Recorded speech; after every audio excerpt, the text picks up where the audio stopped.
Holidays are the special time of the year when we get together with our loved ones to celebrate. Yet sometimes holidays may be a time of increased trust with those loved ones. Maybe you and your partner have different ideas about where to spend the holidays this or next year. Or your parent keeps talking badly about your spouse. Or you might have some difficult past with your family members that is still troubling you. And whenever you get together during the holidays, it can come up. How do you steer these possible conflict situations to conversations that bring you closer together and deepen the love, empathy, and understanding for each other, rather than driving you even further apart and giving holidays or vacations a bad taste in your heart? Join us for the second compilation episode of the Art and Science of Difficult Conversation podcast in this season two, where we share with you some strategies, even roleplay some difficult family conversation scenarios. And we end today with an interview episode with Becky Ellis, the author of Little Avalanches memoir, where she discusses with me how her difficult family conversations changed her life and created more healing and forgiveness. Maybe her story will inspire you to start your own family conversations that can transform your family life for the better. And if you have a story to share, please let us know so that we can inspire each other and help each other create more honest, intimate conversations that can heal and create more forgiveness and peace, hopefully inside out. Thank you for listening and for your desire to learn and improve as we're in this together. Hope you enjoy this compilation episode. If you're in a committed relationship, here's the $1 million question.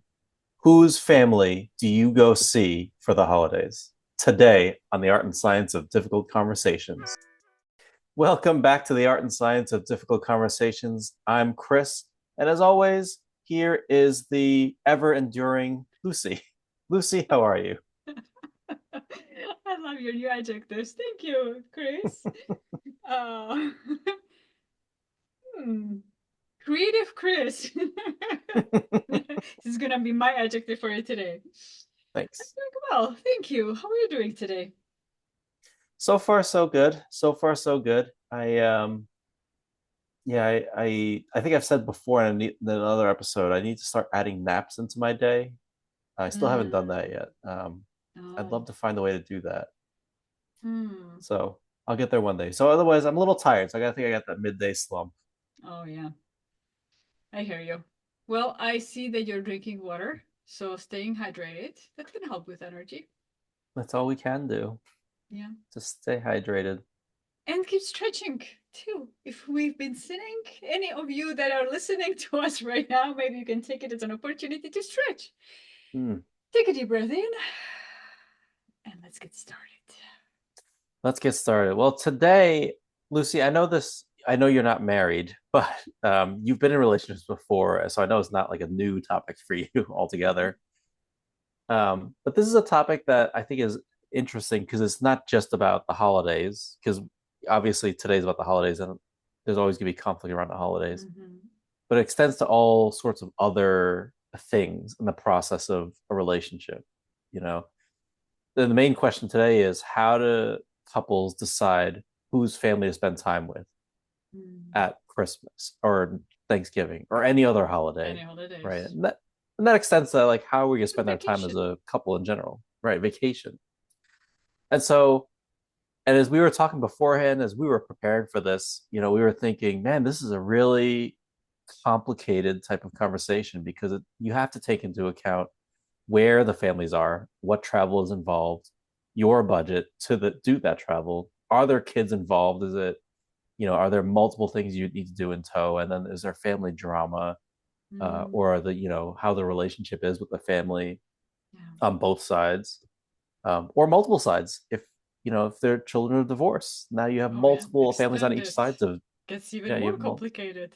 I know. So for you, when you're thinking about this, when you're thinking about couples talking through this and trying to figure out where to spend holidays, this is one of those times where I don't like the word compromise because Mm. it doesn't work in all situations. You can't like Yeah. spend half the day of Christmas at one family especially, and then the other half of the, if they like live far enough away apart, there's no such Oh thing yeah, as compromise, or you my can't have the family's in same Europe, meal at the so same time. it might be Yeah, difficult. right. So what are you thinking about in terms of these kind of conversations, in terms of what makes it so difficult also, and what makes it complicated? So let's see, what makes it complicated? What makes it difficult? Let's say because there's more people involved. And so the more people, more needs, more desires, more wishes, and that can make it complicated. More relationships to consider. Um, I would say it also is looking at whose needs, my needs, where's my boundary, what do I really want, and being considerate to what was important to others, and having Mm-hmm. that open conversation to um, how not to compromise, how not to make each other miserable, but how to have understanding and respect and kindness for each other. Um, Especially with more extended families, if there's already a complication. For me, when I was remembering my past holidays, it was mixed. There was both joy and it was also mixed with a little bit of drama always, a stress and fights, and I didn't like that. Mm-hmm. So sometimes I just would rather be alone rather Mm-hmm. than face any dramas or really pick how I want to spend the holidays. Mm-hmm. I've had even clients that said, you know what, we don't want to celebrate the holidays. We just want to be rather peaceful at home. So Yeah, even that yeah, is and approach, right? I think it that is comes an down option to for it is sure. an option always, but a lot of family members might not agree with that option or might be judgmental or even guilt tripping. You need to come to Mm-hmm. us. You haven't been coming to us for a long time. And what about us?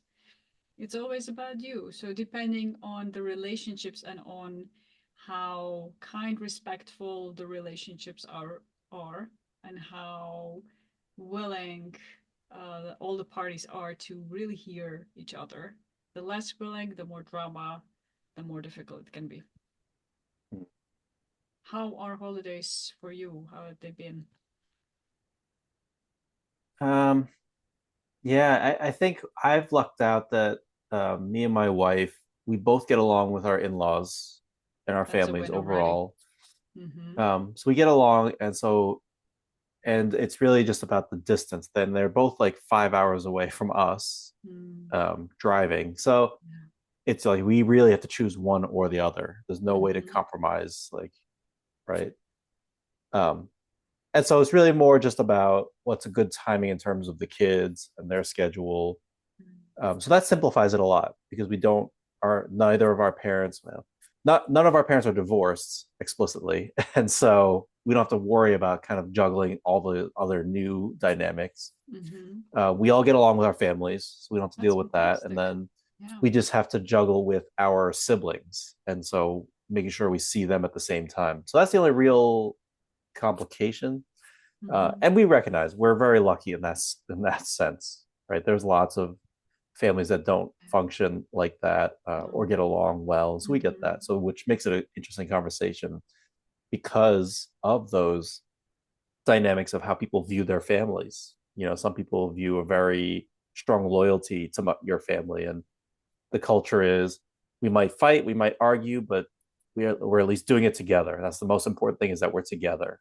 Yeah. And then there's not there's a kind of a nice simplicity to that. Is like we may not get along, but we are still bonded and we're still together in this.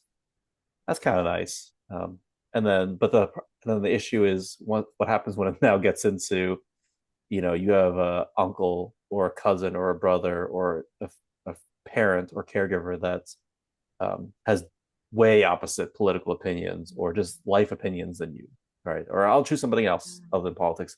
What if they're a flat earther and they believe that um, Absolutely. everyone else that believes the Earth is round is going to die soon, Oh yeah. right? So now they're not just like now they're not just like keeping their belief to themselves. They're also like actively trying to impose their belief onto you. Yeah. Or they get drunk during every holiday. Yeah. So big concerns, and I think unlike other conversations at work, right? At work, it's a little bit easier. You have like a specific goal you're trying to get to. Hmm. Here, I think in personal, these kind of personal conversations, it ends up being more how do we co-create a solution together? How do we figure out together what that holiday is going to look like? Yeah, Because a lot of it is also we have to learn how to um, not grow, but differentiate ourselves from our families and be absolutely. ourselves because we're ourselves.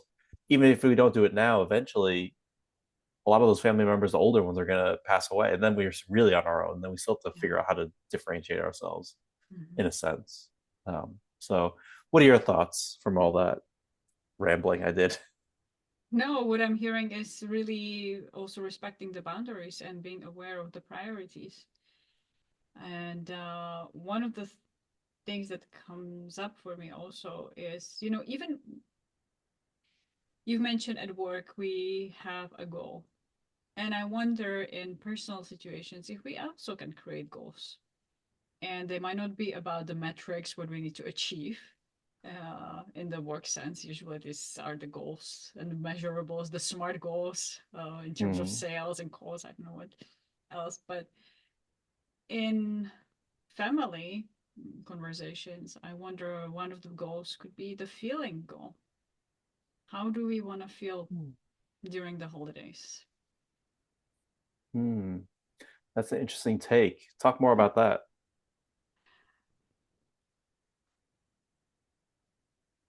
I feel when people don't set the feeling goals or the being goals and they just focus on the doing goals, what do we want to do? Um, it may result in experiences that may be stressful and not fulfilling. Hmm. And therefore, I had this the 40 goal setting when we not only look at what we want to have, the having goal, or what we want to do, the doing goal, but also we look at how do we want to feel, be, and what kind of impact we want to create, what kind of Hmm. legacy we create through our actions. And Hmm. so taking that into the family situation, how do I want to feel? How do we want to feel during the holidays? For me, I want Yeah, to feel that's, peaceful, I mean, I think that's relaxed. powerful, right? Because then it doesn't matter where you are. Exactly.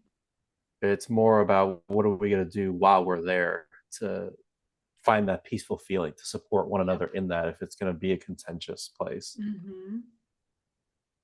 So having that clarity might help us make smarter decisions, and that can lead to happier results for us and for the family.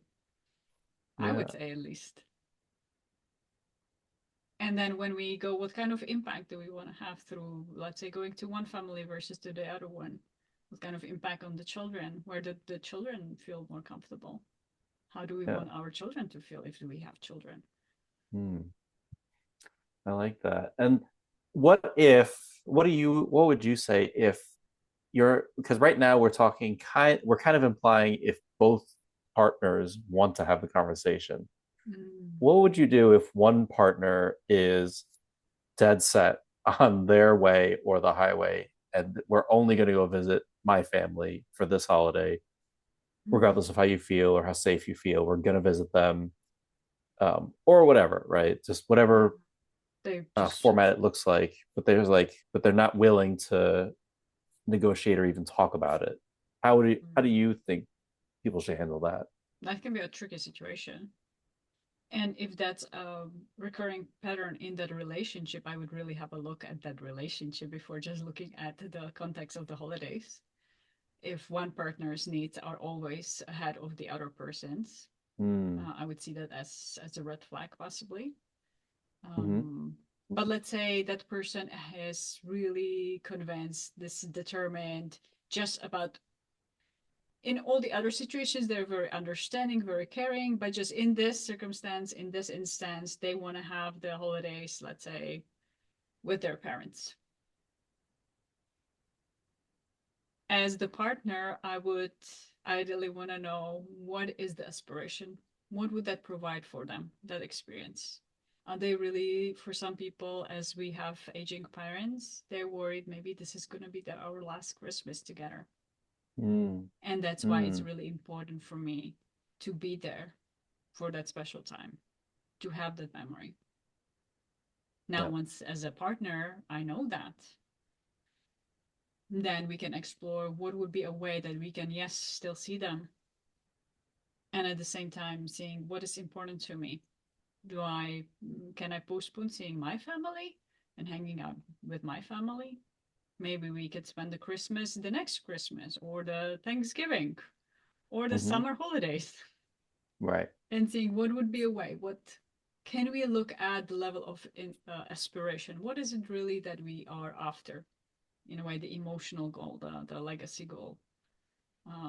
What would that provide for us when we are there? I think when we discuss with people on that level rather than discussing from, well, this is what I said, this is what I want, and you either like accept it or like we are going to have a problem.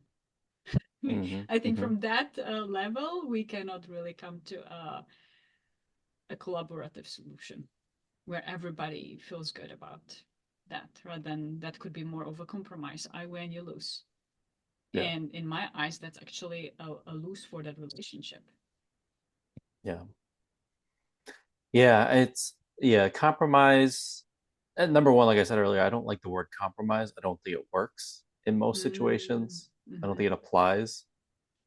And especially in this, right? Like at the end of the day, you have to choose something, right? Even if it's staying home and we don't go anywhere, that's still a choice. You're choosing Yes. one way to do things. There's only one way you can do it. Um, you could argue compromise means that you go to your family, I go to my family, but that's not really the goal. Like What's the that impact might on be a the compromise, relationship? right? Still not great. So Mm-hmm. it's one of those things where you're right. It's really trying to understand what is driving that resistance. What is going on for that person? What's really important for them? Is it that their parents or whatever is getting older, and so like they may not have a whole lot of time. Yeah. Granted, now the contrarian part of me is like, what if both of our parents are in that situation? We don't know if they're going to make it till even Christmas. Then what Mm, do we do? that's a great question. Then I would say, let's brainstorm. How can we see all of them? Yeah, Let's find yeah, innovative solutions. right. I think yeah, that's where that collaborative problem solving really comes in, is more so than in a work situation where you kind of have to tell somebody what to do. Mm, yeah, This is what a situation where you need both people to fully talk together. You need to even get to a place where both parties are willing to talk to each other yeah, and coordinate, and then you need to lay it all out and figure out how we're going to meet both of our needs, right? Because if I want to go see my family, there's a reason I want to go see them. You want to go see your family. Your dad's got health issues. You're not sure if he's going to make it till next year. yeah. Real reason, and I may have a real reason, and both are valid reasons. And so how do we figure out to meet both of those needs in a way that seems reasonable? And so that's being creative also, I think, is helpful. Is how can we be creative? Yeah, I'm curious. If not compromise, how would you call the other approach? If not compromising in that conversation.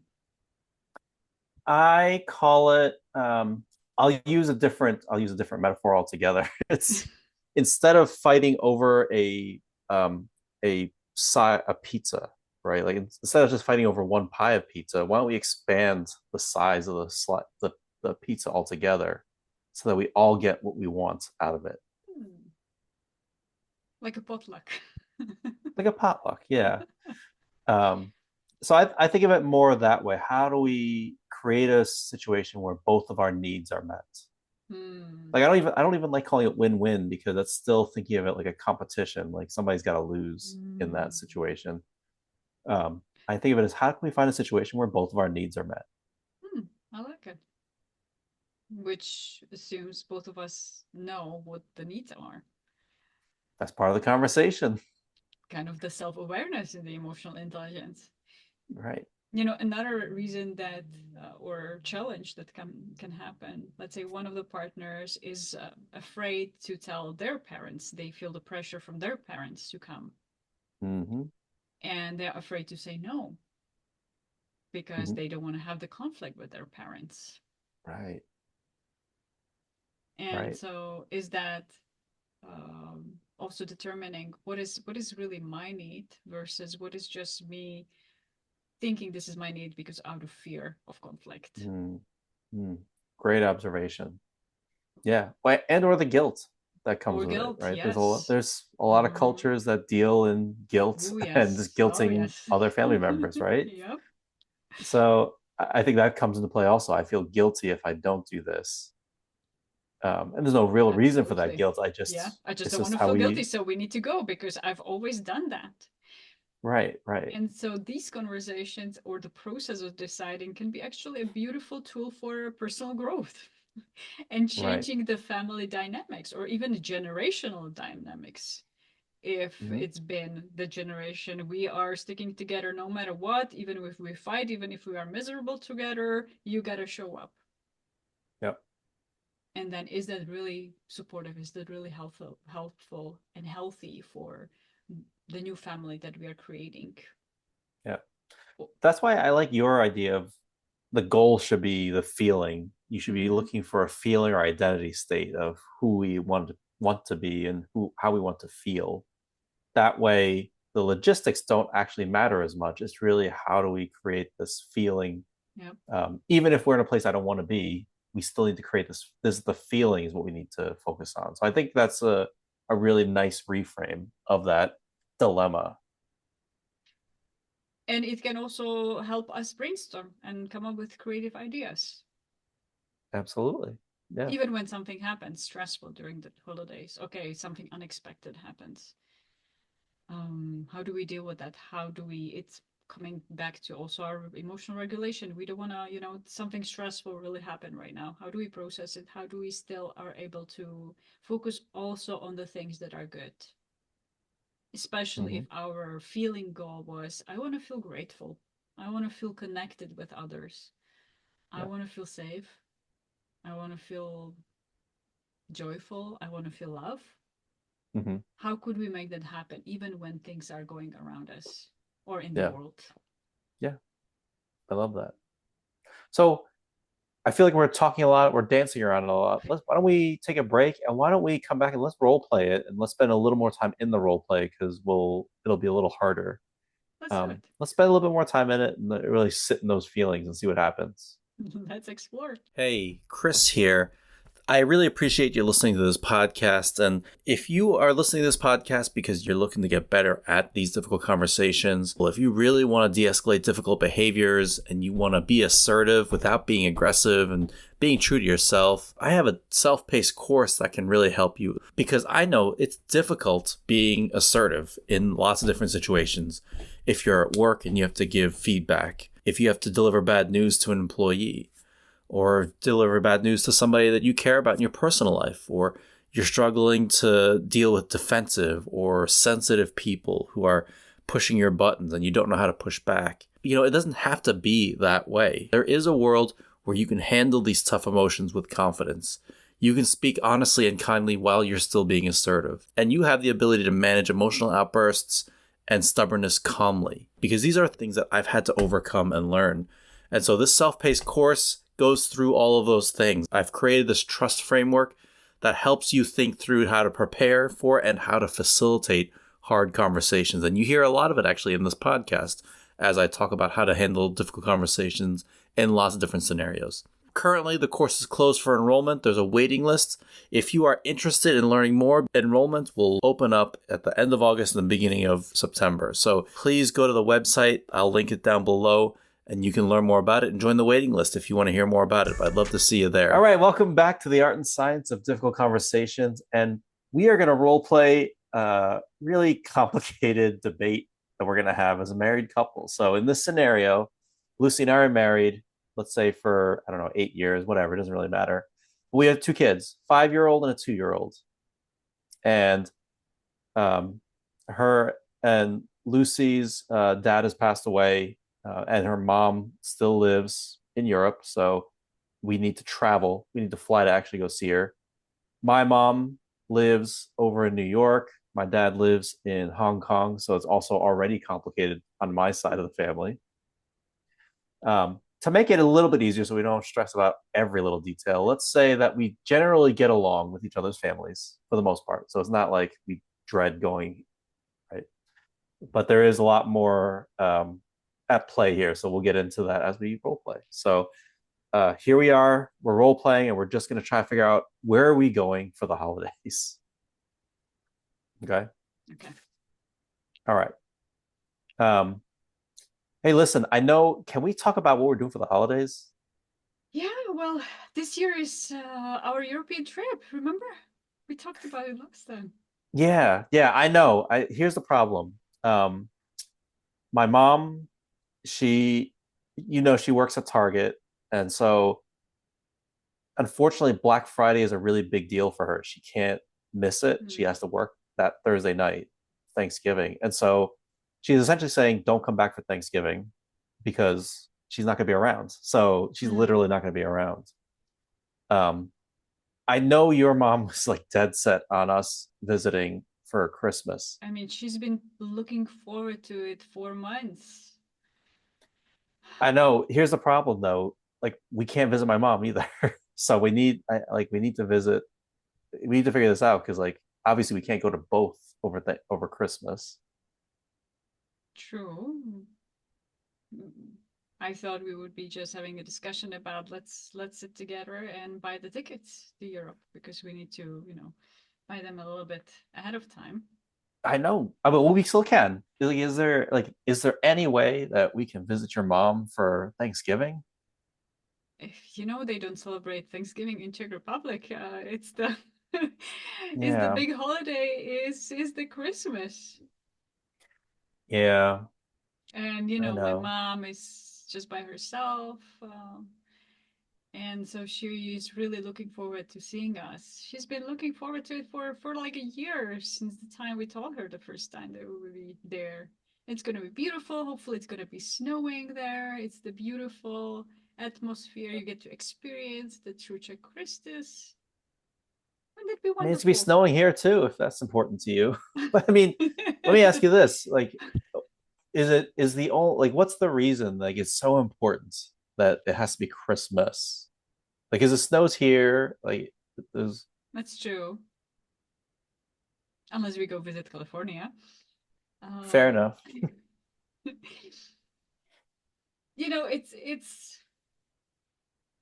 it's having that community, that culture that I grew up with. It makes it so special, though, the Christmas, remembering the tradition. It's completely different tradition than the American. We actually celebrate on the 24th evening.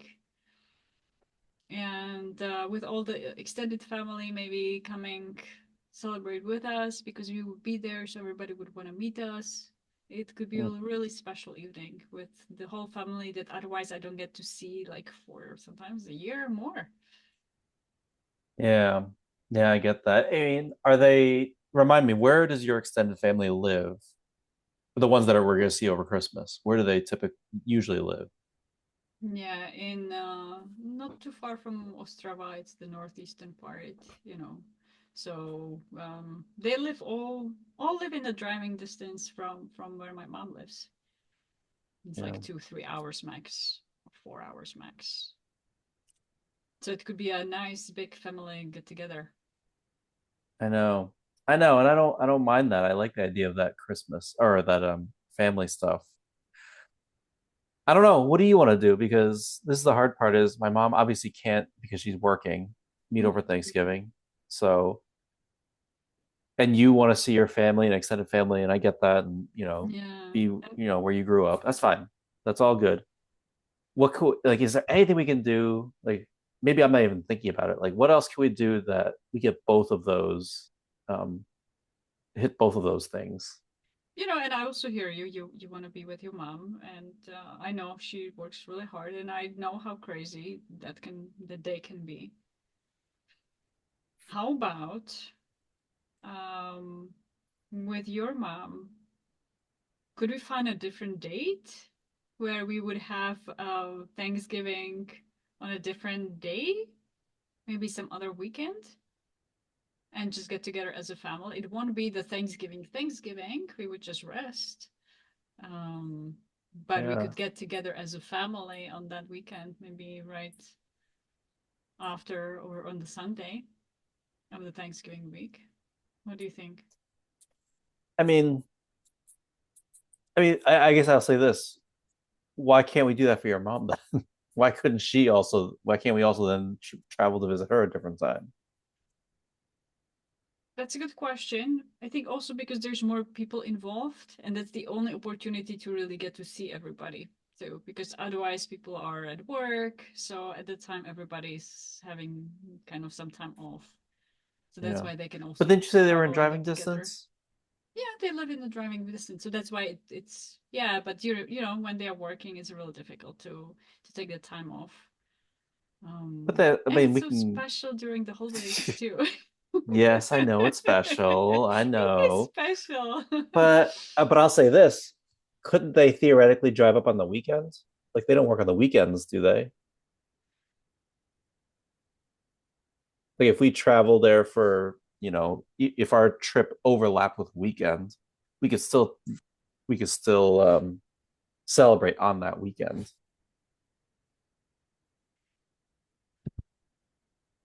I mean, we could, but to go to Europe, we would need at least the 2 weeks, which will also give us more time to see everybody. Because going for Europe with the time difference, it just takes me a few days to recover.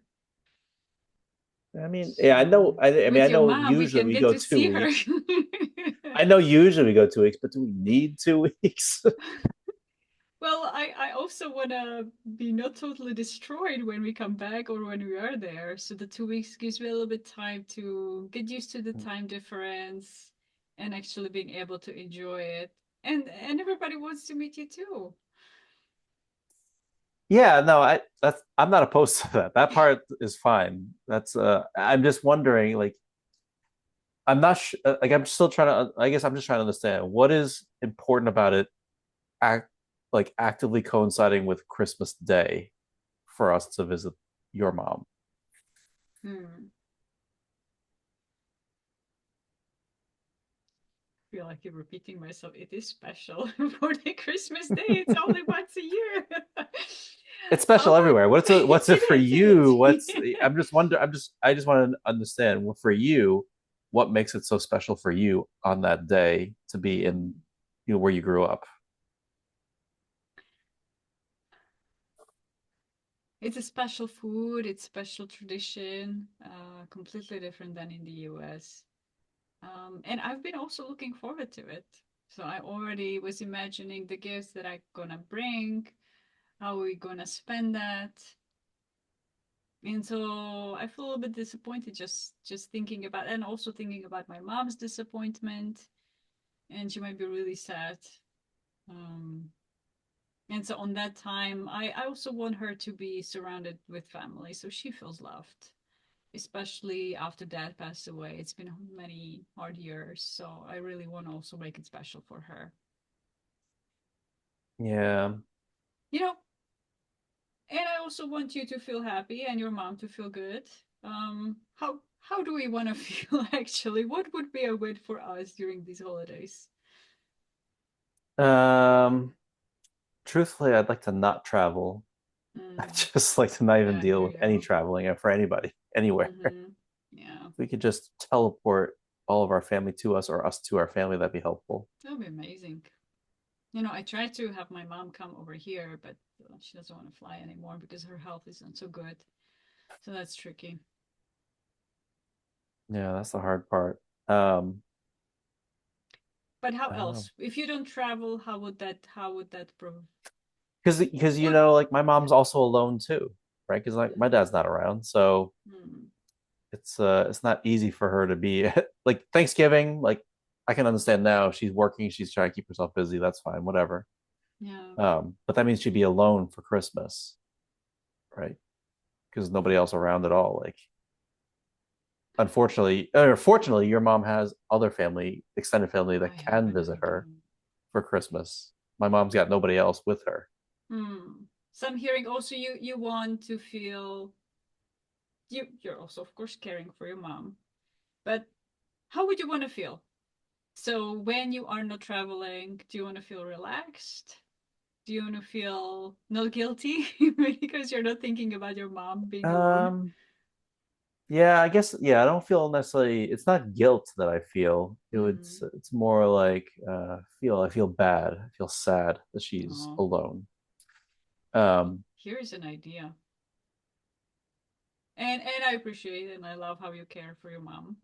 How about she comes with us? We give her as a Christmas gift a ticket and a vacation hmm, to Europe for okay, Christmas. okay. I'm listening to that one now. Now I'm listening to that. That could be so That's an special. interesting one. I don't think she's ever been there, has she? No, she hasn't been. We She could does like traveling. we could take a trip to Prague and Yeah. visit some You castles. know what? That's not a bad idea. I think that'd be interesting. I wonder if she'd be interested in that. Huh. How about we when next time when we visit her, we ask her or we give her a call and have a conversation with her and see what she thinks. Yeah. Yeah, I'll just call her tomorrow. Let Fantastic. me just see what happens. Let me see what she says. Because I think that's an interesting idea. Because I think she'd be I think that would interested be in so traveling fun. with the kiddos. Yeah. So Then all of us could be together. We don't have yeah. to feel sad for anybody being alone at home over the Yep. Yep. holidays. Yeah. Although, does any of your family speak English and or Chinese? You know what? That's a good point. And with today's ChatGPT or Google Translate, That's the only problem. I That's think the it'll be only fun. yeah, that's the only difficulty I'd see. But It will make it a fun experience. My niece make it is a fun speaking experience. English a little bit. My mom doesn't, but I Hmm. Yeah. think it will Okay. Yeah. Let me talk make it tomorrow. Let me fun. see because that's an interesting idea. Awesome. Let's Yeah, I'm explore that. excited. Okay. Cool. Hey.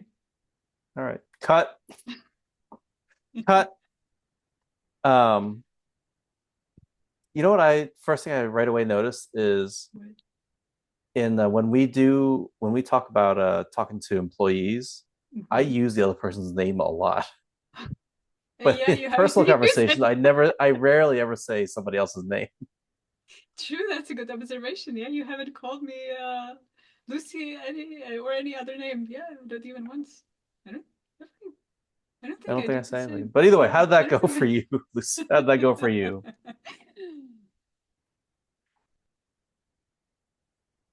Well, at the end, I felt excited. I felt we came to an innovative solution how to be kind to all of us, including the extended family members and what matters to them. So, in a way, showing empathy for all of us. I look at it as a win always. And it could be really fun and exciting. Um,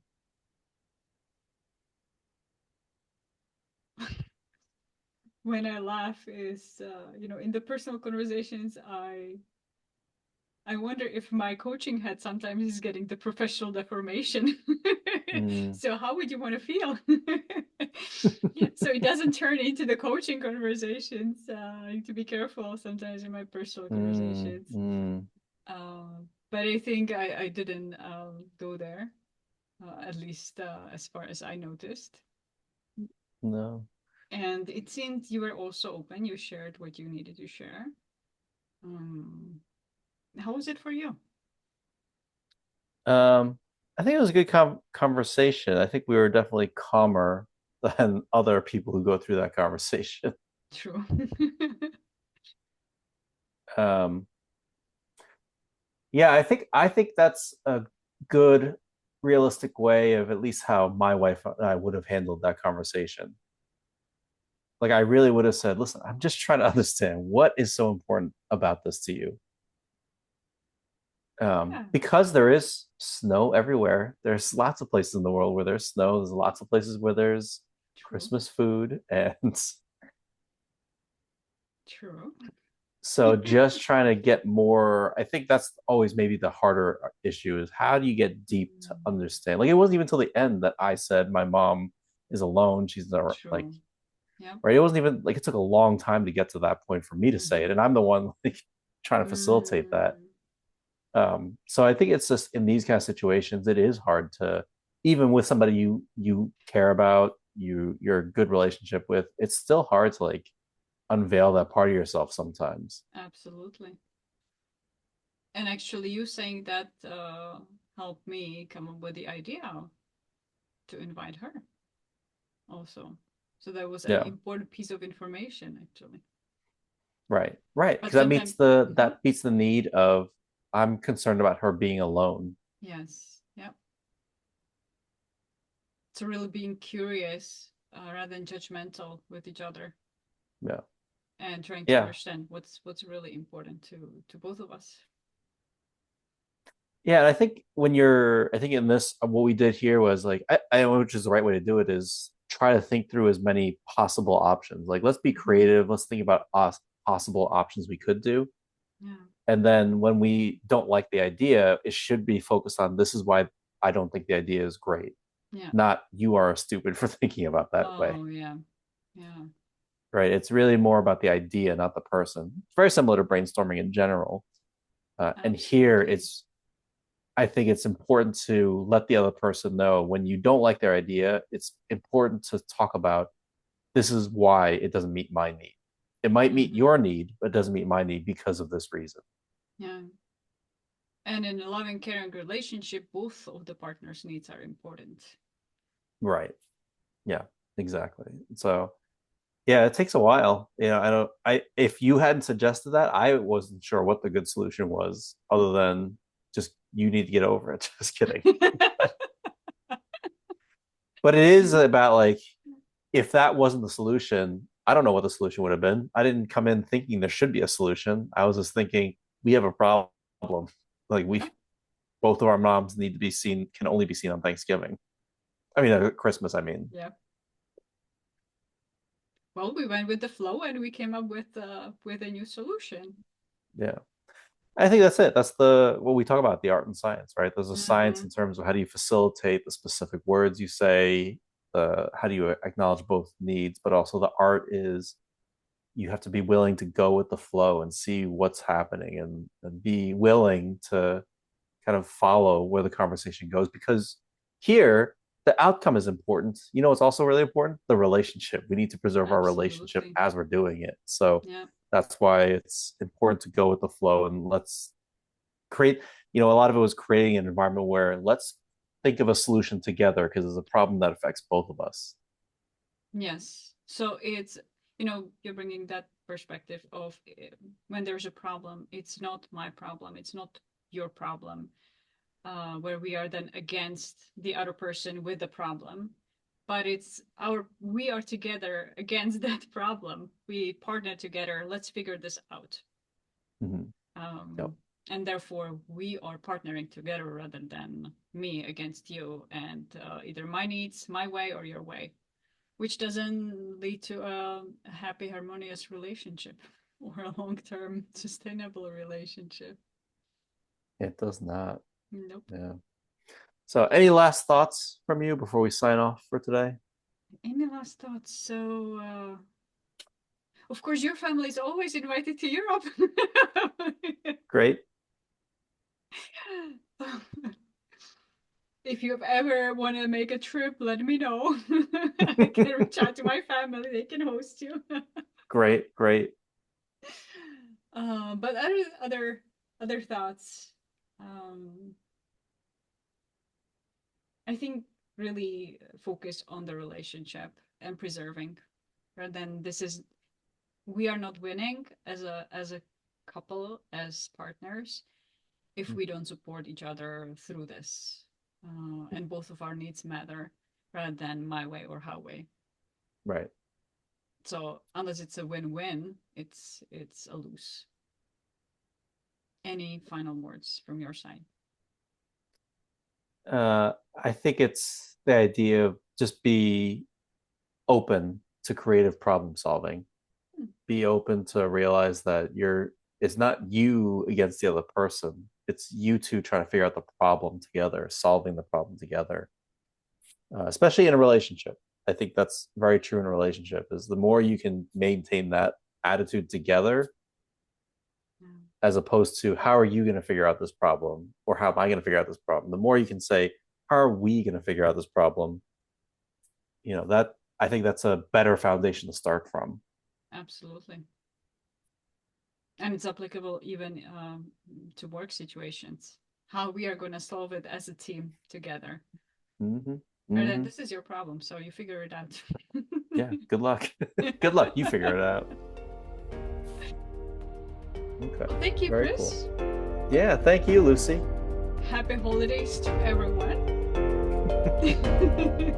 Even though we're just about to celebrate Halloween here, but yeah, please give us a like, comment, subscribe to us. Let us know what you think in the comments below. Leave us a review. But otherwise, we'll see you in our next episode. You then. What do I do when when a parent of mine is bad mouthing my partner? Welcome back to the art and science of difficult conversations, where we believe if you communicate better, you can live better. I'm Chris, your host, and as always, I am joined with Lucy. Lucy, how are you today? I'm good, Chris. Thank you. How are you doing today? I'm doing well. We're recording on a Friday, so it's nice that Yay. it's the end of the week and we can relax. And if you notice, I'm in a different room of the house. Just wanted to try something new. No real reason. Just wanted to try something new. So we'll see how it looks. It's a little bit less. The lighting isn't as good as my previous place. You have like a halo from the fan above your I head. know. Yeah, I know. That's the weird thing. There's nothing I can do about it. So for those of you that are just listening, this is a really visual podcast today. You have to really see what's So you really happening. need to check out our YouTube account. I actually have a new background too. I rearranged my office space here. I used to be on the other side. Do you have a window in front of you? Is that how you're On the set up? side. Before it Mm. was on my left side. Now it's on the right side. Yeah. Yeah. Where I usually record, where my office is, I'm in the basement, and there is a window, but it's Oh not near no. me. And I like having windows. I like being able to look outside. So it's Me too. really a little Yes. depressing to sit down there for a long time.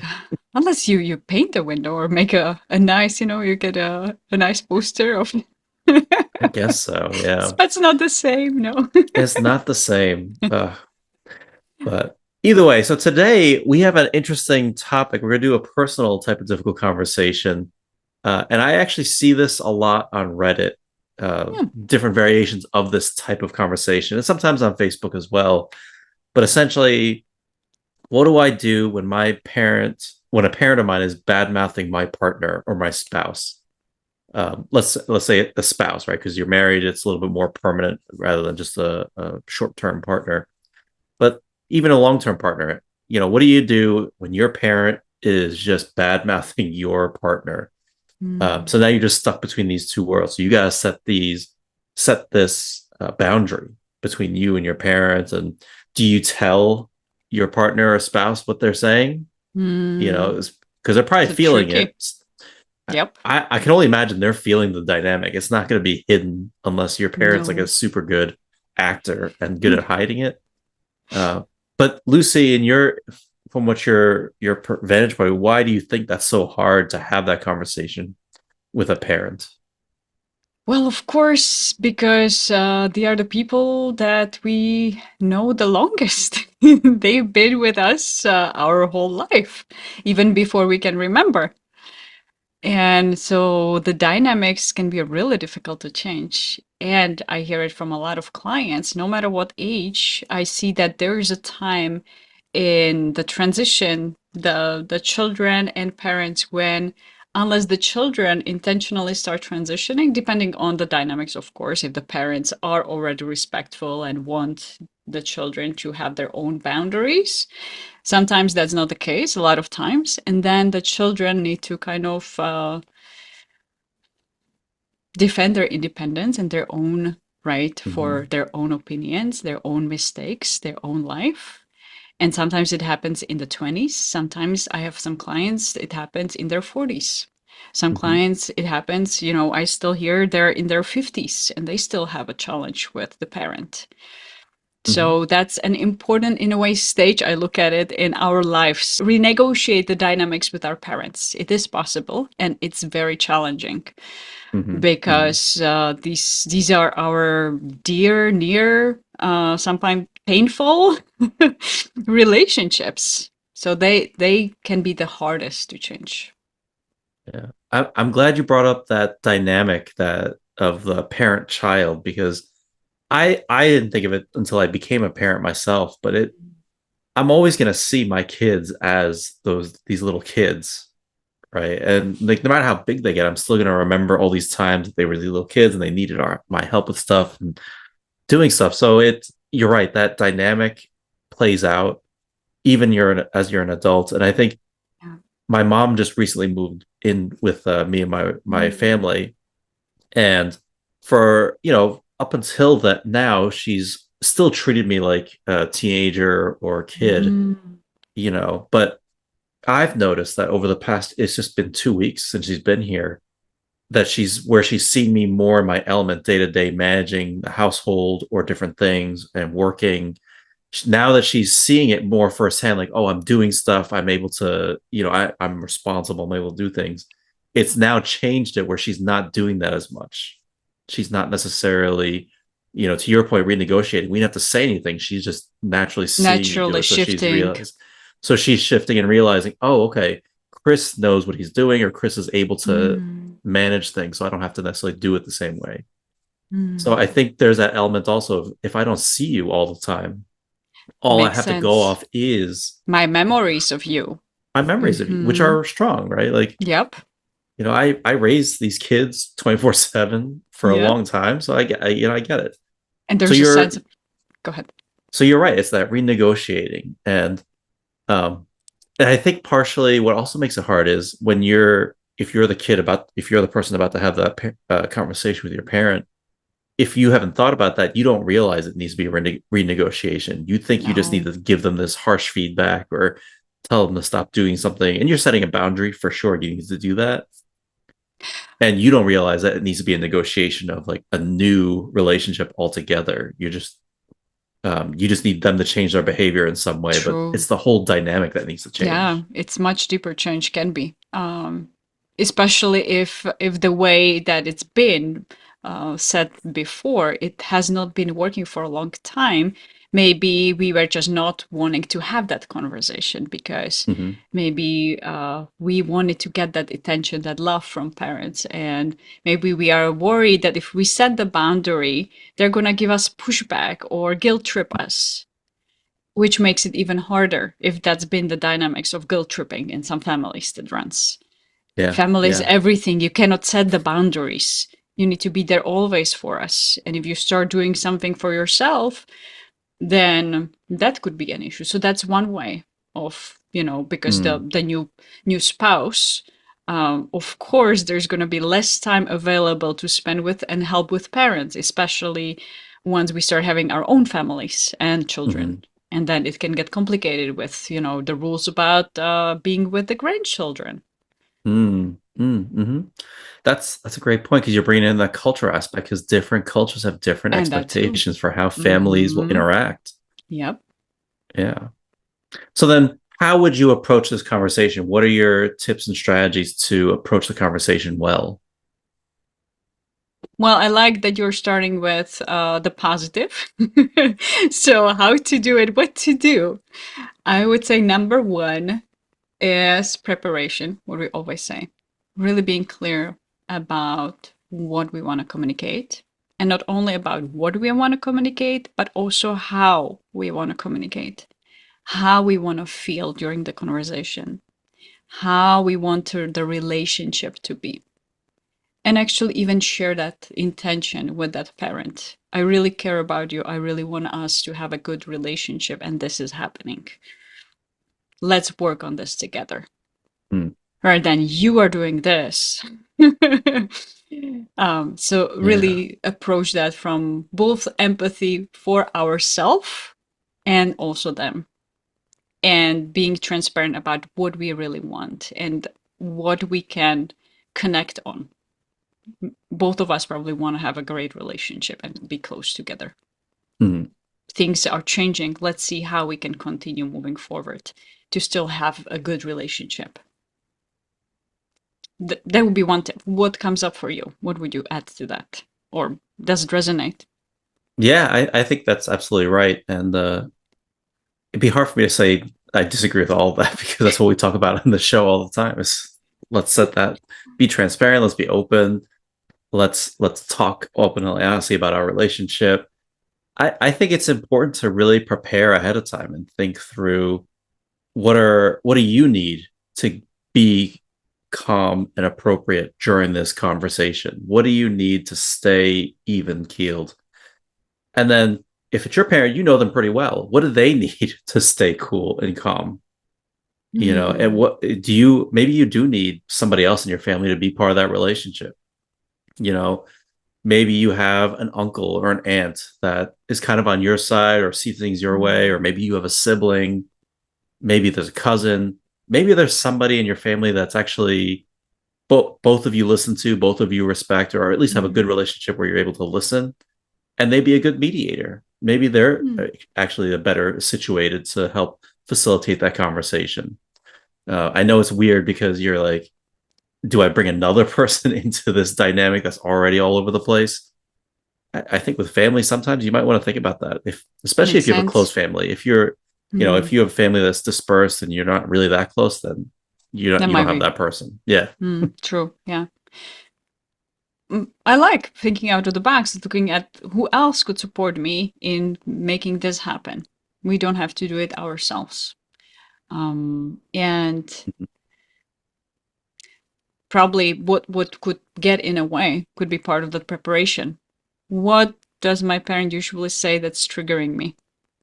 Yeah. And preparing ourselves. Okay, so if this is possible, they will respond to me this way.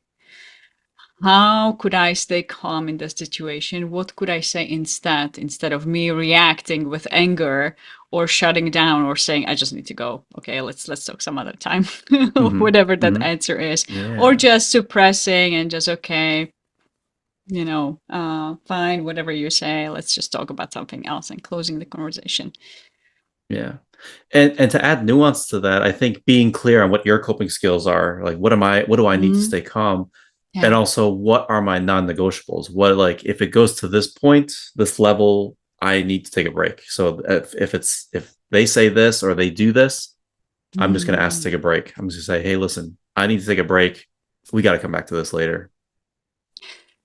What came to mind also when somebody is in that situation when they are not used to setting boundaries, especially with Mm, the parents, where they yeah. have those relationship dynamics where the parent guilt trips, and they want to be that good daughter, good son.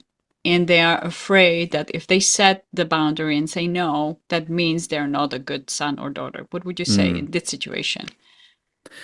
I think that's where you can start at the beginning, is doing that level setting at the beginning. And you can Mm, acknowledge that, hey, listen, I know we don't do this very often. I know we don't talk like this. And I want to talk about this topic. I want to talk about our relationship with my spouse. And I think it's important because I love both of you.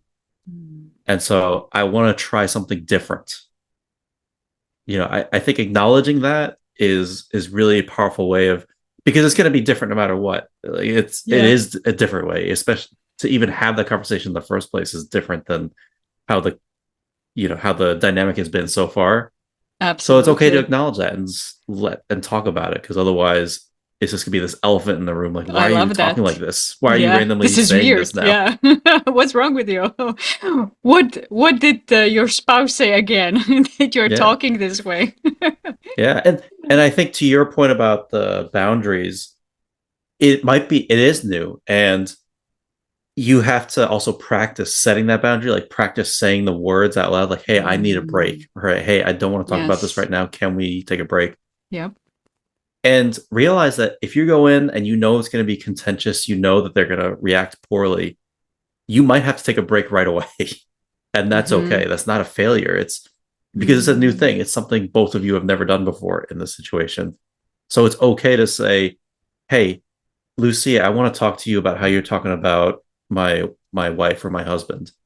and you start saying, "What do you mean? Why are we going to talk about this? Yeah. Like, why are you being so sensitive? Why are you being such a fool about this?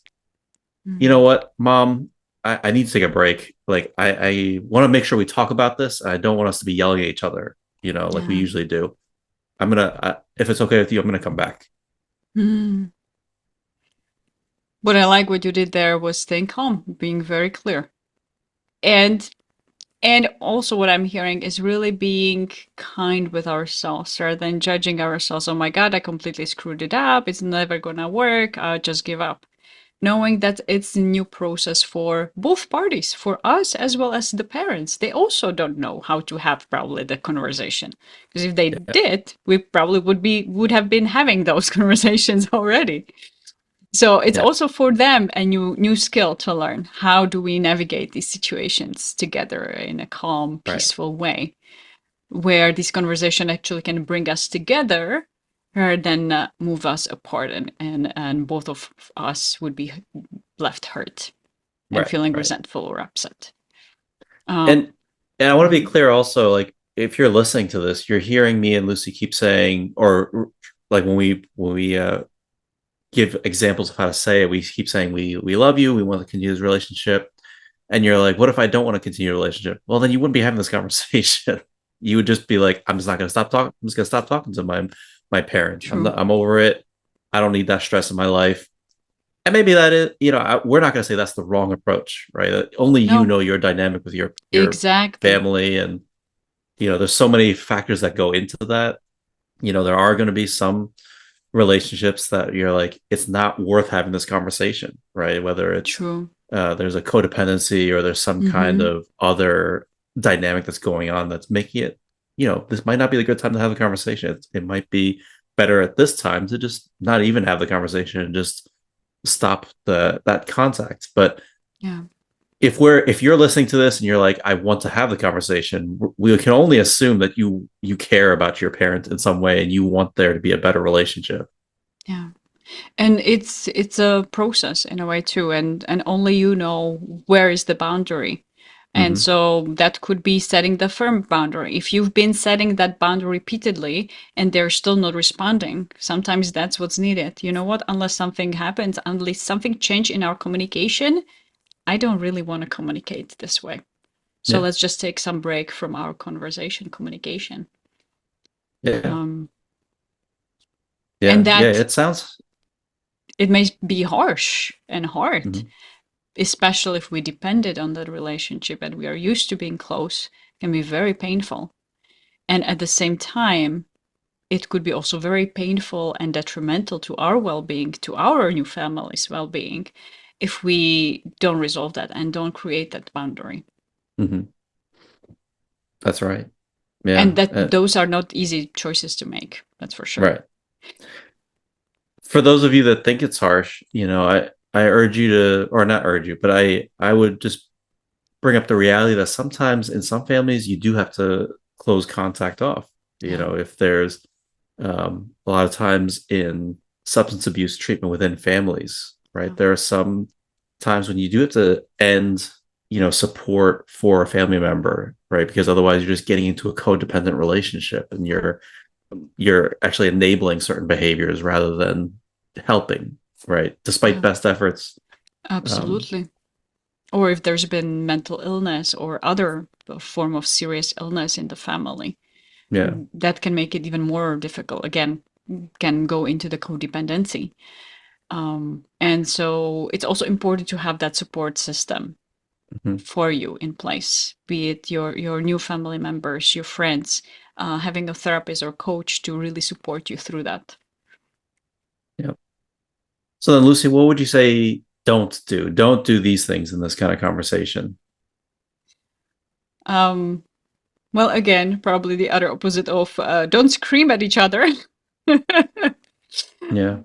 Even though in some cultures that maybe that's how we connect. I also heard that from some clients at the beginning. Hmm. But in general, that is not a productive way to have a conversation. Hmm. I would also say don't avoid having that conversation. Don't keep Mm. postponing that. and take a moment and reflect, what are the costs if I don't have that conversation? What is the Mm, cost and impact, a negative impact on my relationship with my spouse, on our new family, when I allow this to happen, allow the parent badmouth them, or mm, really be maybe even angry at them, or who knows what else is happening, depending on the degree, yeah. right? Am I willing to let that happen, tolerate that? Or am I aware of the negative impact and how the Hmm. spouse feels about that? Yeah. Yeah. Considering also the impact on them if I don't do anything. Because Hmm. it may be challenging. There is fear, of course. What else would you say what not to do? I would actually add nuance to your one about yelling, and I think there's only I'm going to only say this in personal relationships because in the workplace there's a decorum that's specific to the workplace. In a family or personal relationship, I think some families do communicate via yelling, and when I say yelling, I just mean raised voices. I think what we in this show always talk about is there's a difference between just talking in raised voices, kind of yelling in a little bit, like talking Hmm. louder or talking more pointedly, Yeah. and yelling at the other person. So you always do this, or you're like this. So that's the kind of stuff that's not productive. And at the same time, there are families that like you just kind of yell loudly to speak over one another, not speak over one another, but just kind of be heard because Yeah. maybe you, maybe your family has been in like, there's lots of people in the family. So you're just used to yelling to get your point across here over all the chaos of like Yep. lots of people around. And that's not necessarily a bad thing. I don't think that's necessarily a bad thing. Some people just talk loud. Some people True. just yell. They get very passionate as they're talking. Yeah. It's really the more when we talk about is don't yell at the other person or downplay the other person or you know demean the other person. That's the stuff that's not productive. But in a personal relationship, I actually don't know if yelling is always necessarily a bad thing, as long as the yelling is just more about the volume of the voice, Yes, makes not sense. necessarily the content. At the aggression, let's say, or Yeah, accusing and guilt tripping back, maybe. yeah, yeah, exactly. I think that's the big, and yeah, everything else I don't have much to add to what not to do. Um, yeah, it's really Yeah. about what can you do to set boundaries and Mm, you know yes. I mean, there could be what we haven't mentioned. Acknowledge, let's say, if the parent, seeing if we can also validate where they are coming from. Of course, if we feel safe, let's say, acknowledge their concerns. yeah, Um, yeah, so that's if great. we want to be heard, and we can do that for them too. Like, listen first, acknowledge. Doesn't mean we agree with them, but we just validate that yes, I hear you. And at the same time, this is my experience. And let's talk about it, how we can Mhm. find a way to communicate together in a way that works for both of us. Because the previous way is not working for me, and therefore it's not working for us. Yeah. There's, I don't know if that's also cultural. It's just it came to my mind because I had, I'm originally from Europe, Czech Republic. Now have been living in the U.S. And I started working with some European clients, Czech, Slovak, and in that culture, at least before, it's not as common to say "I love you" to family Mm. members so often Yeah. as is in America, even friends. I love you. Bye. See you next time. For that, it's like I'm dying. I really love you on Mm. our deathbeds. And so some clients, well, when we were talking about the difficult conversation, I cannot say it this way. This is like the American way. Like, Yeah. Yeah. nah. Yeah. This is like, they would be like, what's wrong with you? Are you dying? Something's wrong. And so if that's your culture, either if it's your cultural background from different country or even a culture just living in the US, wherever you are, also different families have different cultures. It could be again just acknowledging, you know what, we are not used to talking like this together, and at the same time, I am changing. I want to make a change, and these are my reasons for that. And make it Mm-hmm. okay. Just acknowledge, yes, this is weird, and it's okay. Yeah. That could take some pressure off. It's similar to Chinese culture. We won't say normally we won't say I love you, right? It's more It's like weird, like yeah. it's really fruit actually. It's if we cut fruit for you, it's our way of showing like we Oh love you, we care yeah, about you. like feeding people. Like Yeah, feeding yeah. people, buying you Through stuff, doing stuff action. for you. Yeah. So yeah, Yeah, we wouldn't normally say I love you to each other. That's not as commonplace. yeah, yeah. It's So so I think for people, this is what I always tell people when I'm coaching them or training them. I always say the specific words aren't as important most of the time. There's some things that are important, like saying the word but as and saying and instead. yep. Those things are important.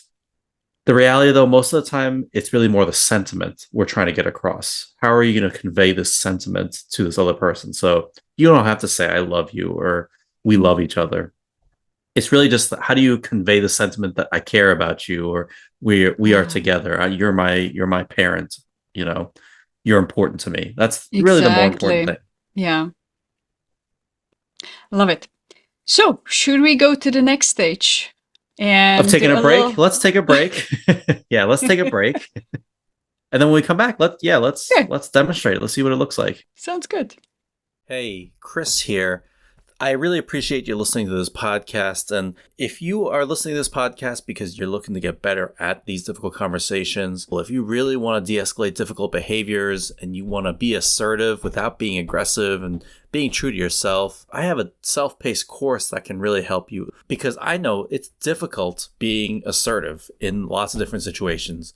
If you're at work and you have to give feedback, if you have to deliver bad news to an employee, or deliver bad news to somebody that you care about in your personal life, or you're struggling to deal with defensive or sensitive people who are pushing your buttons and you don't know how to push back. It doesn't have to be that way. There is a world where you can handle these tough emotions with confidence. You can speak honestly and kindly while you're still being assertive. And you have the ability to manage emotional outbursts and stubbornness calmly, because these are things that I've had to overcome and learn. And so this self-paced course goes through all of those things. I've created this trust framework that helps you think through how to prepare for and how to facilitate hard conversations. And you hear a lot of it actually in this podcast as I talk about how to handle difficult conversations in lots of different scenarios. Currently, the course is closed for enrollment. There's a waiting list. If you are interested in learning more, enrollment will open up at the end of August and the beginning of September. So please go to the website. I'll link it down below, and you can learn more about it and join the waiting list if you want to hear more about it. But I'd love to see you there. Okay, welcome Okay. back. Let's spend some time practicing it. Let's spend some time demonstrating what it could look like to have this conversation. And so let's say Lucy's married Mhm. to a guy. I'm her dad, and I disagree with this guy's existence overall. Ouch. And I'm just gruff. So let's see how Lucy manages the conversation. Let's see. This is going to be an interesting experience also for myself because unfortunately my dad passed away a long time ago now. So I Hmm. didn't get an opportunity to have the conversation with him, but let's see how we can do this. Okay. Okay. So do you want me to start? Do you want to start? You came into my house. What are you doing Okay. here? Hey, Dad, I'm just coming to visit. It's good to see you. What's up? How are you doing today? Really good. The fires are finally decreasing. The air is better. I feel much, and it's Friday and the weekend. Yeah. So I Did you eat thought, yet? you know, it's kind of dinner time. Yeah, yeah, I could eat a little something. Great. Where's, Let's go sit and eat. I got some food oh, here. thank you, Dad. So nice of you. It's always so caring. Thank you. So, as we were sitting here and eating, Dad, I don't know if this is a good time to talk about one thing. You know, I care about you. I appreciate you. I see you care about me. I see that, you always offer me food. And I see What that do you need? as Why are you saying this? What do you exactly. need? See how caring you are. So here's the thing. Um, I want to appreciate you that you haven't said anything about my husband yet today. Mark? What about him? Yes. Well, it's, in the past, you always found something negative about him. And I really love him and care about him, and he is a great support. You are still a great support in my life, and Look, nobody that will ever guy. replace you. I'm Eh. not worried about you replacing me. You think that's what I'm worried about? That guy is just a loser. That's He it. he just doesn't have his head on straight. He's just not going anywhere. So I don't Hmm. know, you wanted to marry him. I'm not going to stop. You I'm not going did, to yeah. physically stop you from marrying, Well, thank you, Dad. but he's yeah, you're not my property, but he's just a like you chose terribly. And you're going to, one day, you want to have a Hmm. family, you want to have kids, and he's not going to be a good dad. He's not going to be able to provide Hmm. for you long term. Like, I don't know. Like it's fine if that you married him. Like, I'm not going to stop you, but it's just going to cause a lot of suffering for you later on. I Dad. just don't want you to suffer. Thank you, Dad. I hear you. And I see that you want the best for me. You do. I'm hearing that you say you don't want me to suffer, and I hear you. And thank you for your care. And at the same time, I'm really happy with Mark, and I feel safe with him. I he does his best to provide for me Does and for being the happy pay family. the bills? It's the basic. It's if Does I that was pay your be rent? it's it's it's important that for me, um my relationship with Mark, I'm adult now. I am responsible for my life, for making choices. And in our relationship with you, I would But you love are your still my support. daughter. I You know, and even I if you will are, do you know that be. even if you are 50 or 60, you are still my daughter? I will always be your daughter. And at the same time, now I'm also an adult. And I would like us to still have a good relationship. And whenever you say that, the impact on me is I feel really sad. And I don't want to feel sad when talking with you. And that impact, if we continue having those conversations, then I would be coming here less and less because I wouldn't feel good coming here because, oh my God, my dad is going to be talking about Mark again instead of us talking about something else. It So, how sounds like you're about threatening me. I see that could be that, seen as that. And at the same time, no, this is just, I'm telling you how this is for me, how I'm sharing, how is that experience for me. It's just hurtful. And here is what I'm proposing. When I come here, I really want to just enjoy my time with you. And let's have a conversation about you, about your hobbies. I can share about what's new for me. And I would love really us to enjoy our time together. What do you say? Or we do an Ah, outing. We do you the are. walk that both Mm, of us love with the family dog and mm, just enjoy our time together. How about that? And then ugh. that I would love. Look, If I have a challenge, I would come to you and then I would love to hear your opinion. But ugh. unless I Look, ask about Mark, I would love us to put that topic on the side for now. listen. I'll listen. I won't say anything. Okay, listen. I won't say Thank anything. you. But you're gonna see, like in a few years, it's just gonna get harder and harder. But I won't. Fine. If you don't want me to say Thank anything, I you. won't say anything. Thank you, Dad. I really appreciate you. This food is delicious. Mom, thank you for cooking it. Okay, we can cut there. I kept throwing it at you. How did it You feel, did, yeah. Lucy? um, Well, I was really leaning into looking at that as a way of you showing care and love Hmm. rather than trying to get into. Luckily, I didn't get triggered. Hmm. I feel, I think, I hope. And so translating that even when you started talking about Mark badly and he's a loser, I think that that was triggering. Hmm. Um, that would be triggering for anybody, I would say. Really If having you that care about your perspective. spouse. Exactly. Yes. Um, that would be. I had to make this shift. Okay, what is that? Why is my dad saying that? He really cares. Yes, he doesn't agree with my choice with about Mark, but I don't want to talk about Mark. And Hmm. this was my point. How was that experience for you on You know what I noticed was that? interesting about your approach is in these kind of conversations, we typically try to frame the conversation as how do you ask more questions? How do you Mm, engage more? And I yeah. noticed that in this one, you were like, Nope. I'm not gonna let Chris talk at all. I need to like guide the conversation like minute by minute. I need to say everything and lead him to the answer. Um, Hmm. and I don't think that's a wrong That's a approach, good especially if it's observation. Yeah. Uh huh. I don't think it's the wrong approach necessarily, right? Because this is a very contentious conversation already. Like we're already in Mm-hmm. different places. Yes. And so, and your goal was, I just need you to stop saying these things to Mark. Yes. Um, Exactly. in front of me, essentially, like I don't think you said stop thinking that way about him. Just, I need you to stop saying this in front of me. Yes. Yeah. And I think that's the boundary. I think that's you were effective in getting that boundary across and saying, I need you to stop doing this.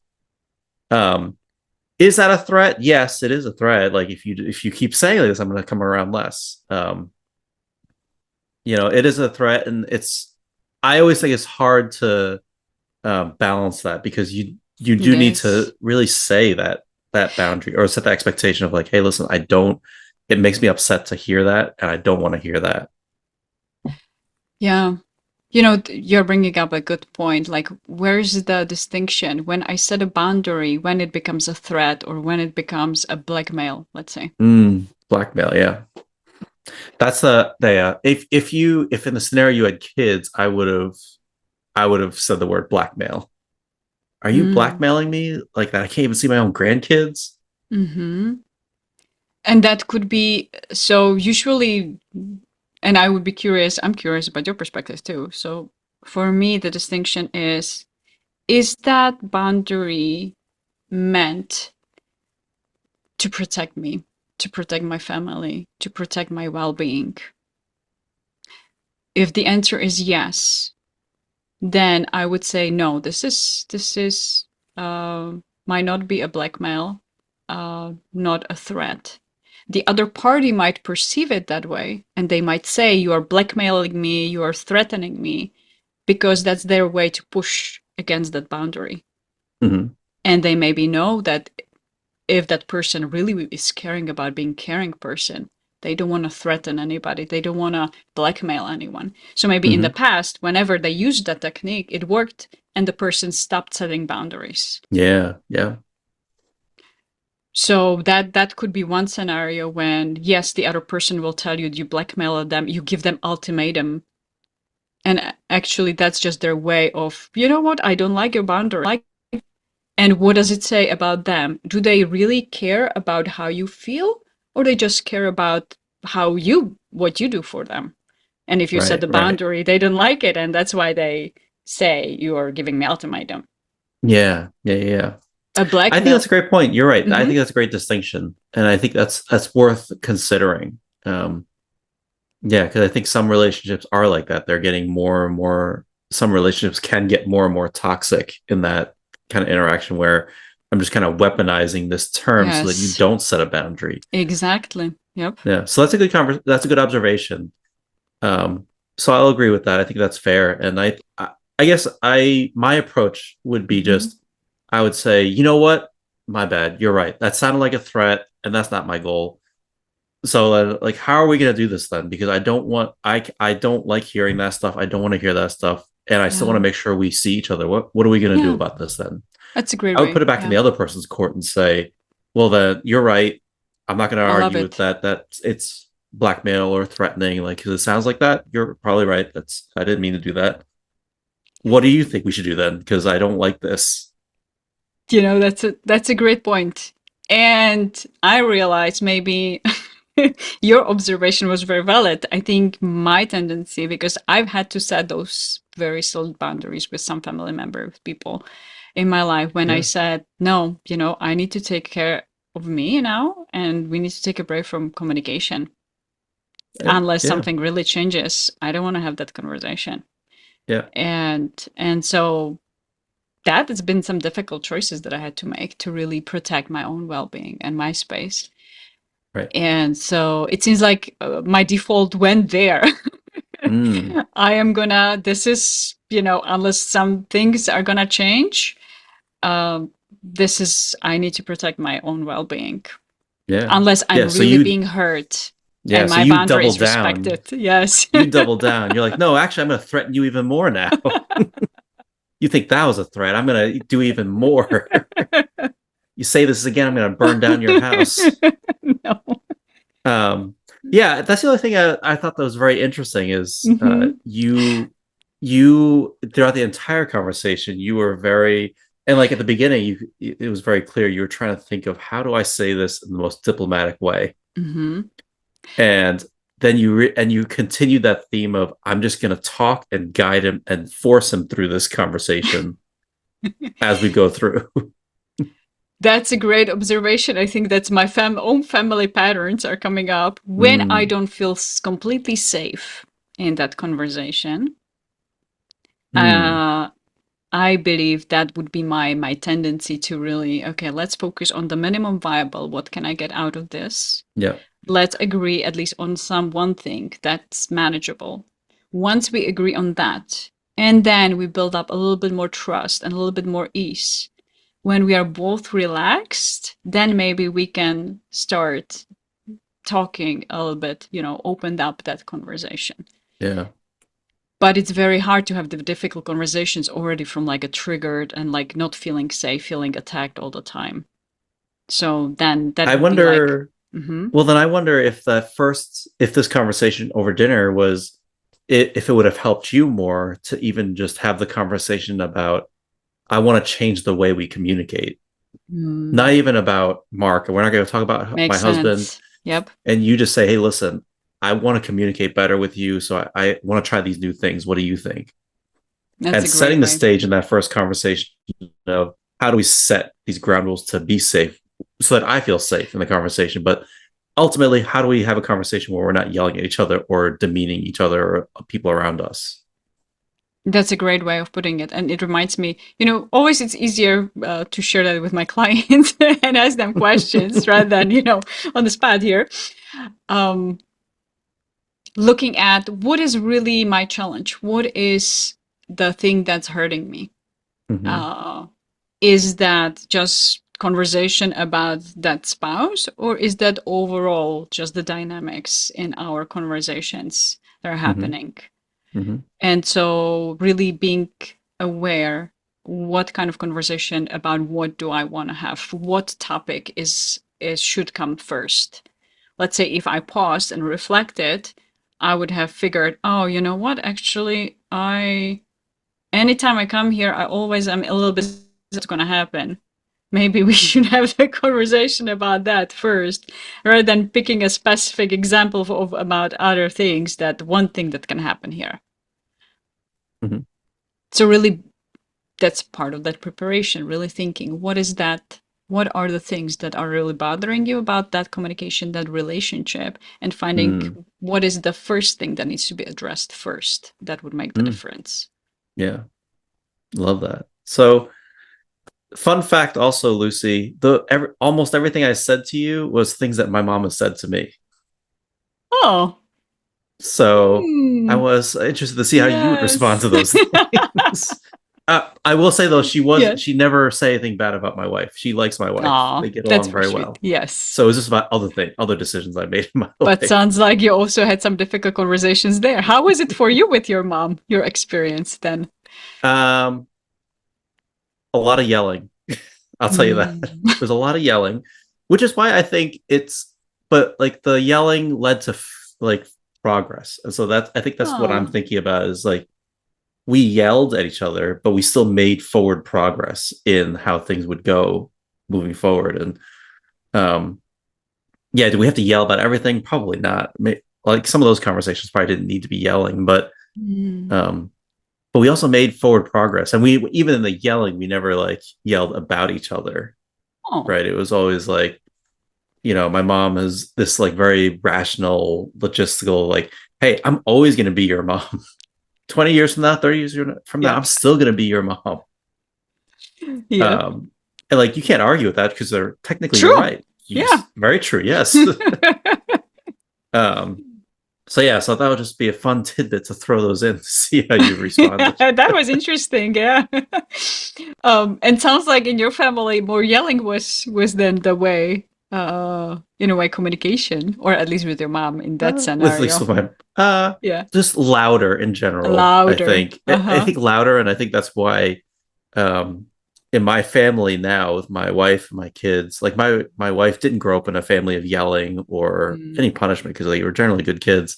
Mm. And so when I raise my voice, it sounds like yelling to them. Oh, And so they're they're like, oh my God, but something's I've really, really wrong. yeah, but I've told them before, like I haven't yelled at. I don't like yelling and like I Hmm. don't like doing it. So I've never shown them like what true yelling looks like or feels like. Because I like they Mm. even asked me like just show it to us. Like right now we know it's not real, just show it to us. And I still don't do it because I know it's if I were to truly yell at the top of my voice, it would be not a pleasant experience for either Mm. anybody. So Yeah, I try so you not don't want to go there. I don't want to go there. So Hmm. um maybe that's why I But got into martial arts. to Maybe I just have anger let go issues. of that energy, kind Yeah, of. maybe I just have anger issues. But Ah, Lucy, channeling what are your it. takeaways from today? What are you thinking? So, what am I thinking? That difficult conversations are difficult for a reason because they are. It's not a made up term, but emotionally, they can be very challenging. And at the same time, they are really important to have. And at the end of our conversation, I can imagine, us going for the walks, and I imagine actually our relationship improving and me having more ease when I come visit. Mm, So mm, there was a hope. So I would say these yeah, difficult conversations can provide hope, and they can provide actually getting you what you want, yeah. which I assume is better relationships, which is better life, as we say here on our That's podcast. what we say. Yeah. What I would you would say say is your takeaway? I think my takeaway is just don't be afraid to set boundaries. Mm, I think it's so important for our own well-being, and I guess it's two. One is don't be afraid to set boundaries, and number two, I think it's so important to think about that renegotiating what your dynamic is in your relationship with your family is as you get older. It's always like every life stage you go through, you're a different person. They're a true. different person. Yep. It's just normal. Everybody's a different person over time. Mm, Me now at 40 is different than me at 30, different than me at 20. Me now with two kids is different than 5 years ago, 6, 7 years ago when we didn't have any kids. yeah. That's just normal. That's just life. And We change. my mom, my dad, they're different people now. They're older. Now they Mm, have kids of middle-aged people. Not or now they are parents of middle-aged people. Like it's all yeah. And different. grandparents. Yeah. Yeah, now they're grandparents. It's a totally different dynamic. And I think it's important to think about how that changes dynamics and relationships over time because it's only normal that relationships will evolve. Expectations should evolve in some sort of way. So renegotiating that Mm, and thinking about it doesn't always have to be a long drawn out conversation for hours no. about Yeah. things, but it's even just recognizing like, oh yeah, we're different people now. our relationships Mm-hmm. must evolve too, not change completely, but it just evolves and transforms into something new. Absolutely. And you just gave me one more idea of, sometimes people can feel even grief that that stage of life is gone and in the past. Parents Mhm. could miss when they had just the small children and they Yeah, had that connection and that intimacy, and now the child is getting married and they're hardly seeing them because their child is super busy with their own life. yeah, And so it's also for the parent to really find their a new kind of the empty nesters in yeah, a way that's um, and being curious rather than judgmental of each other and seeing each yeah. other with new eyes, even ourselves. Oh, I'm changing. They are probably changing too. Love that. So if you're listening, if you're listening on any platform, we'd love to hear like who in your life, in your personal life, are you struggling the most to set that to change that relationship with? Who are you needing to think about the dynamics of your relationship that need to change over time? We'd love to hear from you. So if you are on YouTube, if you're on Spotify, just give us a review, give us a thumbs up, give us a like, let us know what you think. Subscribe to us so that we can keep in touch, and let us know if there's any other specific scenarios you want us to talk through, go through. Let's talk about it. Let's figure it Exactly. out so we can role play or even talk about it live on the air with you. So, Lucy, thanks as always. Always a pleasure Thank you, talking about this Chris. stuff. And we'll see you all next time. See you next time. Well, my father was a combat sergeant in World War II. And when I was little, I knew that, but I didn't know anything about it. When I was young, he would kind of fire out stories, kind of like machine gun fire, and he'd abruptly stop, but they were scary things. And I felt this wound that he carried.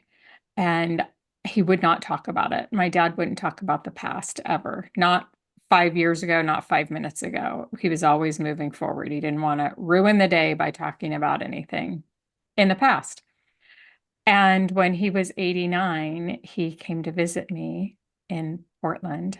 And my father had fathered 8 children and married 4 times. And there was a lot of trauma in my childhood that was secondary trauma from his PTSD, really, and things that, happened because he was stuck in post-traumatic stress. And so there was a lot to clear up, but I wanted to hear about the war. And we went back and forth and back and forth. And this is like the most difficult conversation I've ever had that it really changed my life. Welcome to the art and science of difficult conversations. I'm Chris. And I'm Lucy, and we love having difficult conversations. That's right. And each week we'll either share a tip, hear how others have gotten better at difficult conversations, or demonstrate common difficult conversations and what to do and what not to do. Let's get into it. Welcome to another episode of the Art and Science of Difficult Conversations. My name is Lucy, and I'm your host today. And I have an amazing guest with me today, Becky Ellis. And I am so curious and excited for our conversation because it seems like from the brief exchange that we had before our live show, seems like we share a lot of similar experiences. Both of us, our ancestors, our family members were fighting in the Second World War, even though on the opposite sides. But both of our families were actually impacted, and there are lots of stories and even difficult conversations about those. And so I'm super excited. Welcome to our show. Thank you for joining us. And I would like to give you a word to introduce yourself and say a little bit about yourself. Thank you so much, Lucy. I'm thrilled to be here and to have this conversation, especially because we do share a common history. And it's something that's really difficult to talk about usually. So I appreciate being here and having that opportunity. I am Becky Ellis, as you said, and I am a writer and writing teacher, and I live in Portland, Oregon. And my new debut memoir came out in March. It's called Little Avalanches. And that's why I'm here. to talk about the Yay! tough stuff. Yeah. Yay! So not yay to tough stuff, but yay to sharing, having the courage, because it also takes courage to share the tough stuff, especially personal stories from our families. That is very courageous because it's also vulnerable. So thank you. Thank you. Thank you. And we have another thing in common. I also used to be a teacher. Yay. For high school. So, but now back to you and your memoir. What would you say inspired you to write that rather than just keeping it to yourself or your family's history? What Hmm. inspired you to share with the public? Well, my father was a combat sergeant in World War II. And when I was little, I knew that, but I didn't know anything about it. When I was young, he would kind of fire out stories, kind of like machine gun fire, and he'd abruptly stop, but they were scary things. And I felt this wound that he carried, and he would not talk about it. My dad wouldn't talk about the past ever, not 5 years ago, not 5 minutes ago. He was always moving forward. He didn't want to ruin the day by talking about anything in the past. And when he was 89, he came to visit me in Portland. And my father had fathered 8 children and married 4 times. And there was a lot of trauma in my childhood that was secondary trauma from his PTSD, really, and things that, happened because he was stuck in post-traumatic stress. And so there was a lot to clear up, but I wanted to hear about the war. And we went back and forth and back and forth. And this is like the most difficult conversation I've ever had that it really changed my life when he started opening up and talking to me. And that whole time, my childhood, my young adult years, even my adult years, I was in my late 40s when he was 89. I wanted to understand my life and myself, and I looked for books, I looked for stories like mine, and I really didn't find anything that was from the family of a combat veteran. What does the family go through? There are a lot of war stories. There are a ton of war stories about World War II. I have heard that more money has been spent in Hollywood filming and retelling World War II than was spent on World War II. Wow. But there's not really much about what happened when the soldiers came home to raise families. And that's the story. That's what motivated me is I wanted to understand myself more.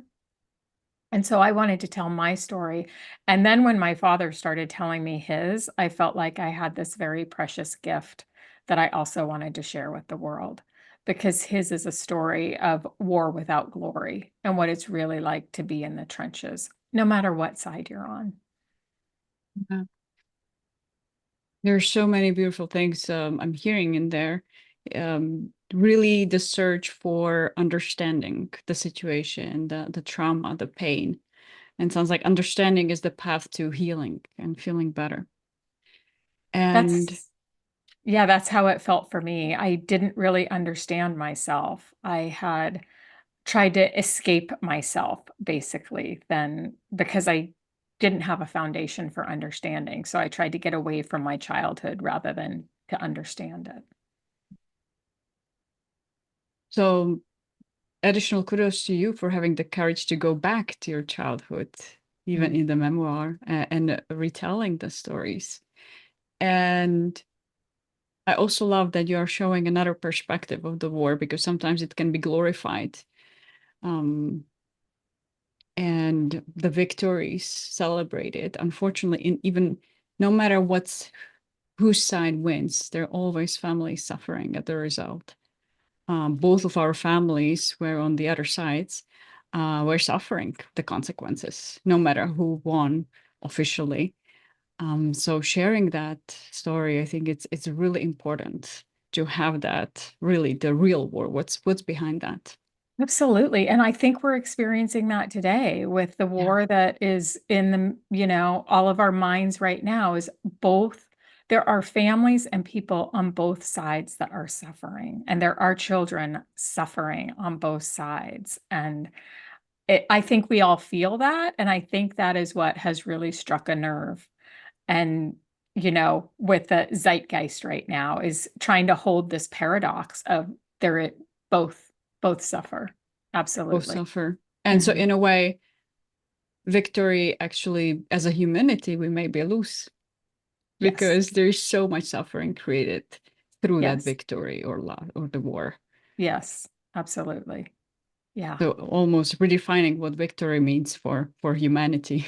Yes, that would be a On beautiful thing to do. Yes. Start right here. And something you said about having the courage to go back and visit my childhood. The thing is, it was always with me. It never left. My childhood was always right there because I think the things that we don't look at and the things we turn away from, they don't leave us. I didn't understand it. I didn't understand some of the ways that I had become or why I had become that way, but it was right there with me. No, even though I tried to escape. The Yeah. saying comes to mind, what we resist persists. Yes. Yes. And so even though it was covered up, it was still there and hurting you. Mm-hmm. Mm. For Yet sure. it takes courage to uncover, to open up the wound and see what's inside. That's true too. Definitely. Yes. Now, any advice that you would give to someone who wants to have a difficult conversation with a loved one about their difficult experiences? Because it Mm. must have been difficult also to have that conversation initially with your dad, especially if he didn't want to talk about it. Right. And with my father, some of the ways I did not realize I had become was I had become a lot like him, and he raised me in his likeness. And he was relentless and persistent. And while those can be great qualities for career and success, they are not the best qualities for interpersonal relationship. And when I started talking to him, when he asked me, "Do I have any issues?" I was persistent and relentless. I was not going to give up. I felt like he was 89 years old. This was my last chance. Now, that happened one way, and that opened our conversation because he could take it, I could take it, and it blossomed. It didn't happen overnight. It happened over a course of days and weeks and months. But I have learned since about having conversations with my children. I feel like my children, I have 3 daughters, they're all in their 20s, and I feel like they have been my best teachers. And when I wanna have a tough or difficult conversation with them, or I wanna understand them better, or I wanna say something that I don't know how to say, I think my best advice, which was your question, is start with the truth and to find out really what that truth is for you. And for me, I often start with, I don't really know how to say this or how to ask this because I've never done this before. So it might come out sideways. So please bear with me. I'm going to try my best. And then I say the truth, the deep thing that I want to understand or know. Um, That's my way in usually. And that's coming from a place of vulnerability, but it's also the truth.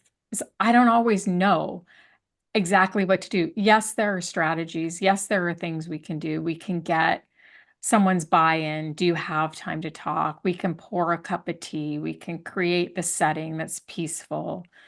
We can do all these things, but I feel like the thing that gets me over the hump is telling the truth.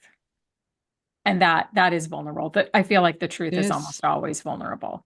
Yeah. absolutely. And both in personal lives and our professional lives. Just yesterday, we had another conversation with Chris about leaders admitting that they don't know any something.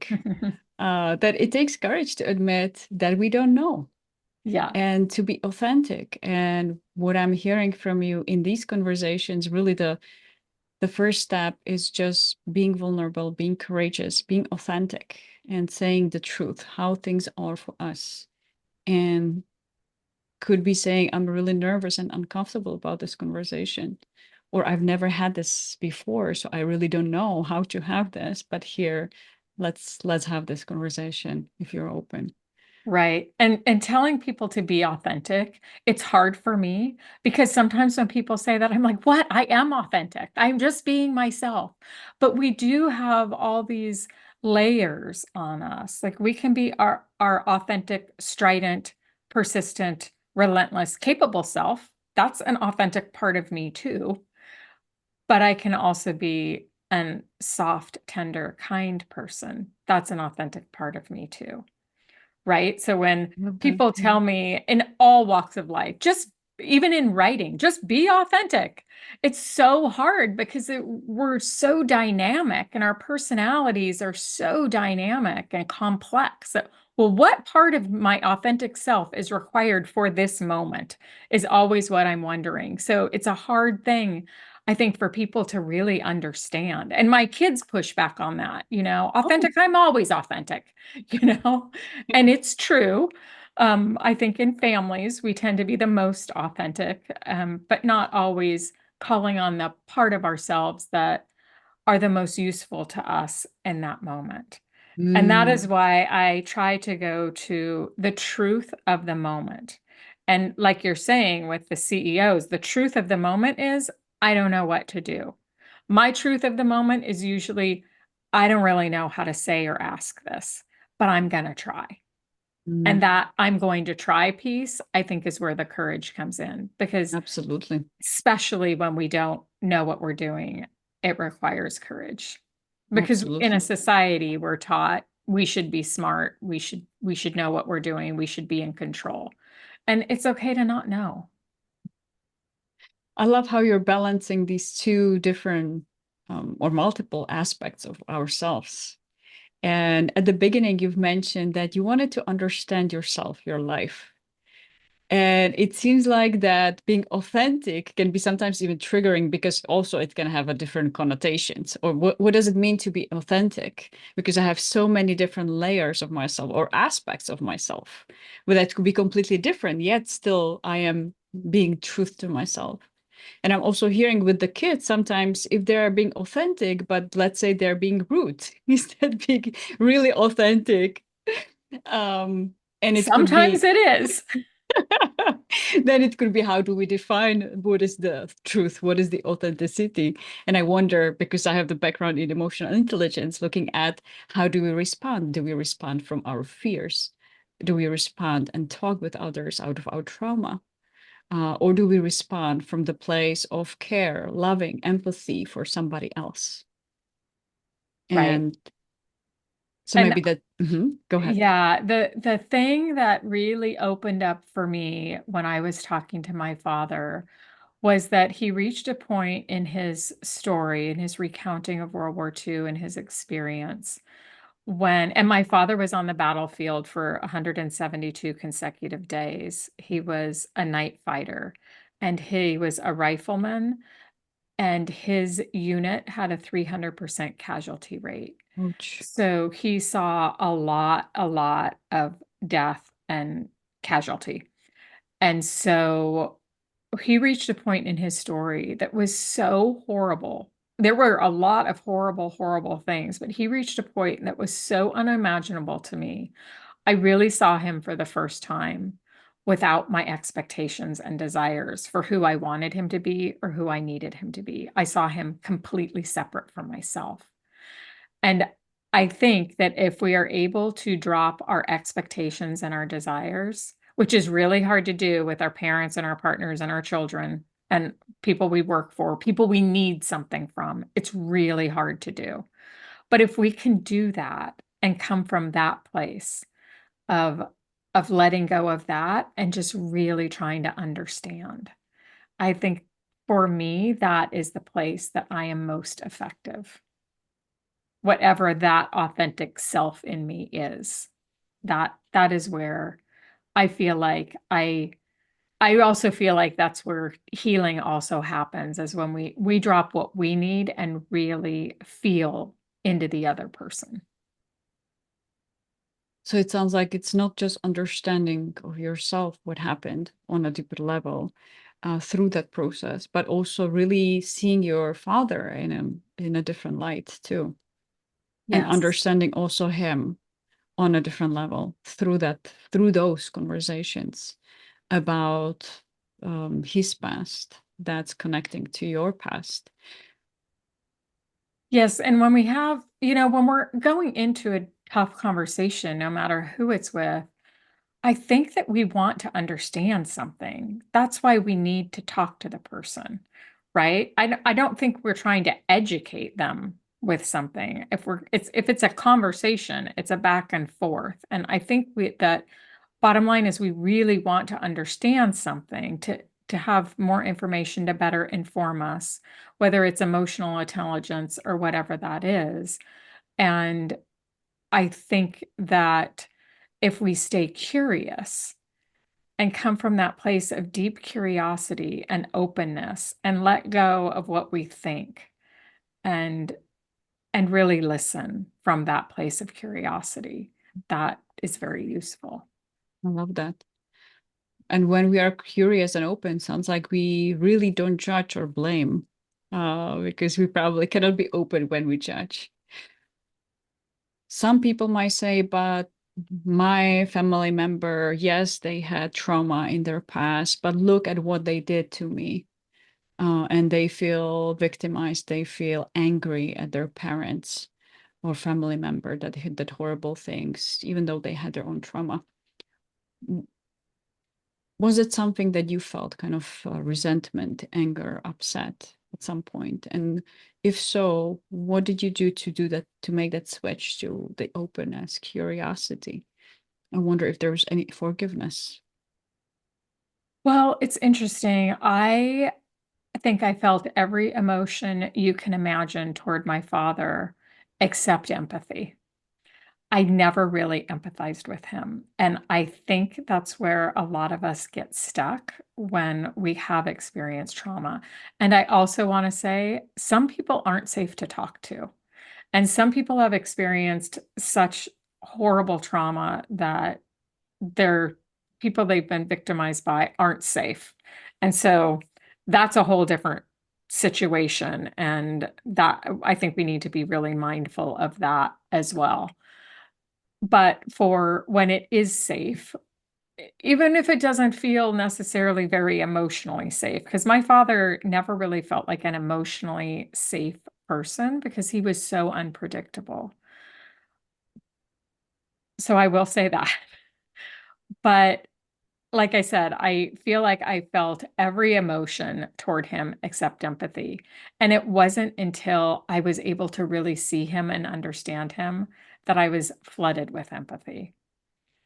And that was the turning point for me as well, when I was able to really see him for who he was. The emotion that I felt was empathy because I saw him as a wounded soldier, a lonely man, you know, someone who had tried hard but hadn't really accomplished what he wanted in his interpersonal relationships.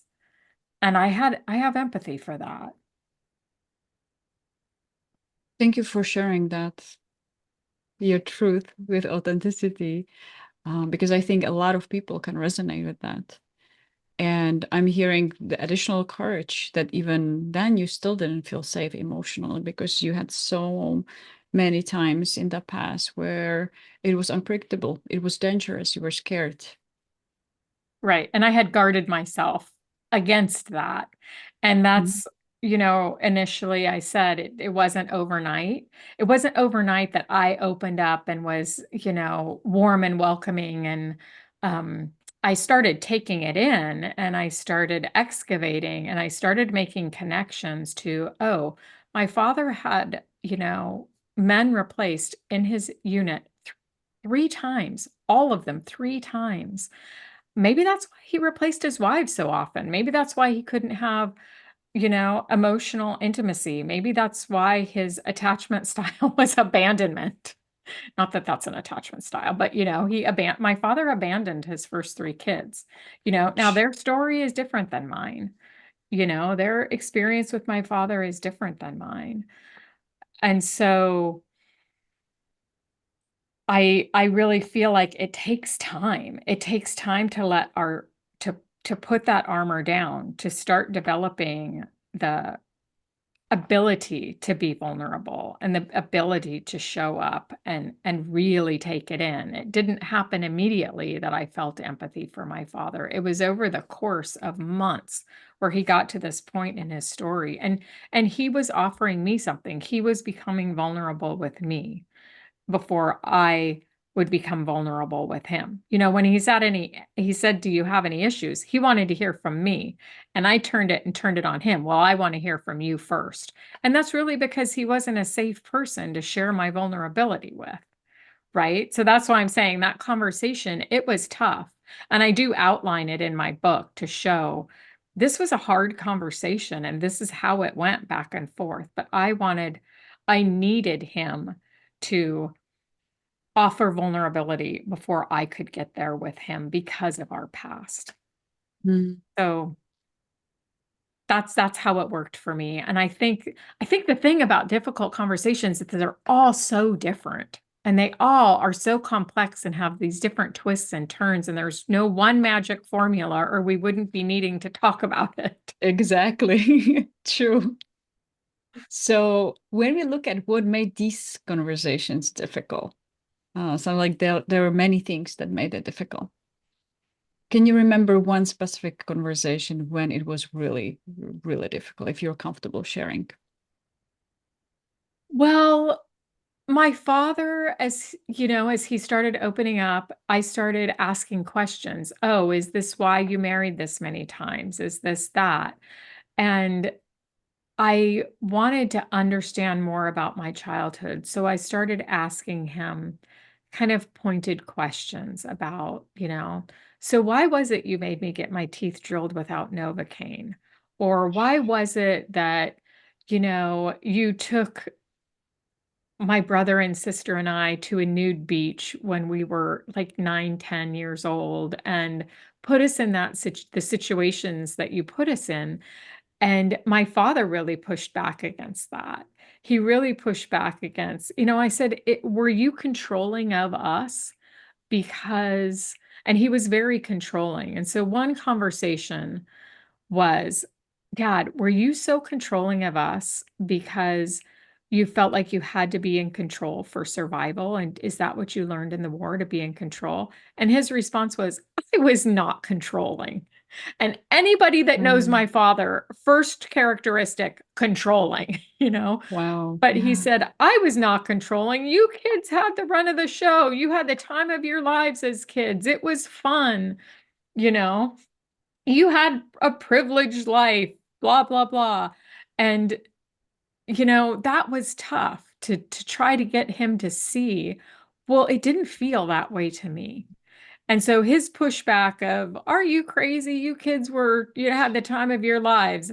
It was hard for me to say, Dad, that's not how it felt. This is how it felt from my point of view. And with my father, our dynamic was this back and forth, push back and forth, until we could get to a place where we could be open with each other. And that's how those conversations went with him. And honestly, I've been asked, did you get closure with your father on all these conversations? I will not.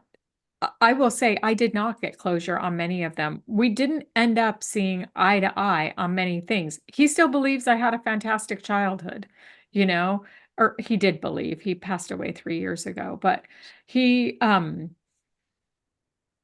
he thinks that there were parts of my childhood that were great, and he's sticking with that. And that's okay. For me, that was okay. It was the understanding that we developed. He understood that for me, it didn't feel that way. And that was the opening, and that was the important part for us, that um, we could see each other's point of view. And right now, I think in our culture, there's a lot of, I know 26% of adult children are estranged from a parent, and it's sad because our parental figures are very prominent and important in our life. And I think that the block is we think we need to agree on everything. but we don't really need to agree on things. We just need to understand each other. Mm. I love that because you're sharing how it still takes time, even when we have those difficult conversations. There's no magic pill as we would like to have, or magic solution that in an instant everything is going to be resolved. But it really takes a lot of conversations and a lot of strength, sounds like, too, on your side when you shared something, when you really wanted to understand. And sounds like you got kind of an invalidating answer at the beginning. Yes. Mm-hmm. Where it was, no, this is like what you're talking about. No, you had fantastic childhood. It was so much fun. And maybe from his perspective, because he probably was comparing it to that horrible traumatic event in his life, that was great. Unfortunately, you also had your experiences are valid also. You also had your own trauma in that way. And sounds like uh, in a way, as you kept sharing your truth, that he also started seeing that. Yes, I think that's correct. I think he did start opening up to my point of view as well. And I think the point of all of it is really to deepen the relationship and have more connective conversations, because it's the tough ones that are usually the connective ones. And they are very nurturing when we can deepen conversation, whether they're hard or easy or whatever they are. I think when we can deepen into conversation and get to know each other better through that, they're very nurturing conversations. And that's why I stuck with it, because even though it was hard, it was deep and it was nurturing, and I was receiving from it. So you identify the value in that, the Yes. nurturing of those, even when it was difficult. Sounds Hmm. like there was a different connection or different quality of connection that you were creating with your dad. Right. It sounds like also both of you were in a way transformed or changed through that process of having those conversations, that both of you are starting to open up, we're starting to open up. How would you say your relationship with other people might be changing, if you notice any changes in relationship with others, how vulnerable you were with others? Because you mentioned that at the beginning it was very hard to be vulnerable. Was it just with your dad, or was it also with other people? Oh, it was for sure with everybody, I think. Mm. I never really told people where I came from or much about my past at all. And so I think I was very closed off. I came across as a very kind, warm person. And, but I think that I was not vulnerable with other people as well. And I think that now I know myself so much better that I know where to stop and start and how far to let people in, and you know how to trust people. Trust doesn't come from vulnerability. Trust comes from predictability. I think that when we trust people not only for good things, we trust them also for bad things. Like, I know this certain friend of mine is always going to be late, so I trust her for being late. I just know that's Yeah. the way it is. Interesting, yes. Yeah. And I have another friend who I can trust that's always early, but Yes. so we trust people, we can trust that this person is always going to betray us, or that person is always going to do this. So it's not really, well, trust comes from predictability. I think intimacy comes from vulnerability. And so if I can trust that a person is going to respond in this way, I know how much to open up to that person. I know how much to share with them, and whether they're safe to be vulnerable and intimate with or not. So I think they're wrapped together, but I think that they are separate things. Love the And distinction. Hmm? and Continue. your question was about, have I become more vulnerable with other people? And I think I understand my appetite more for intimacy and connection, and I'm willing to take more risk. And one of the reasons is, my dad broke my heart 1,000 times. And when I heard his story, it broke 1,000 times more. And I know I can endure the heartbreak. And I understand the risk of intimacy, and I think it's worth it, because I think it is so nurturing that I would risk the heartbreak of it, or the kind of injury and wounding of whatever might come with that. Because I, at a very human level, feel like for me, the most important thing is connection and intimacy. I'm terrible at a cocktail party, to tell you the truth. I despise cocktail parties. I'm horrible at small talk, but I love talking about deeper things. And Thank you. sometimes it's hard to go to the deep places with people fast because they're like, "Whoa, what's happening right now?" But we can get there, and we can kind of work our way into that. And that's what I kind of live for and love. Hmm. I And love that. before I Yes. talked to my dad, I wasn't necessarily like that. I still didn't like cocktail parties, but I wasn't really willing to take the risks that I'm willing to take now with going to the social gathering and trying to make the deeper connections, trying to make them. I love that. It shows, I hope all the listeners that have similar experiences and they also had some trauma, difficult experiences, betrayal, heartbreak in their past, that hopefully this will show them a path that change is possible, and that opening up to the right people can bring a lot of nourishment and beautiful experiences and feeling of connection. They say there's a loneliness epidemic Mhm. sometimes, especially in the US, the worldwide.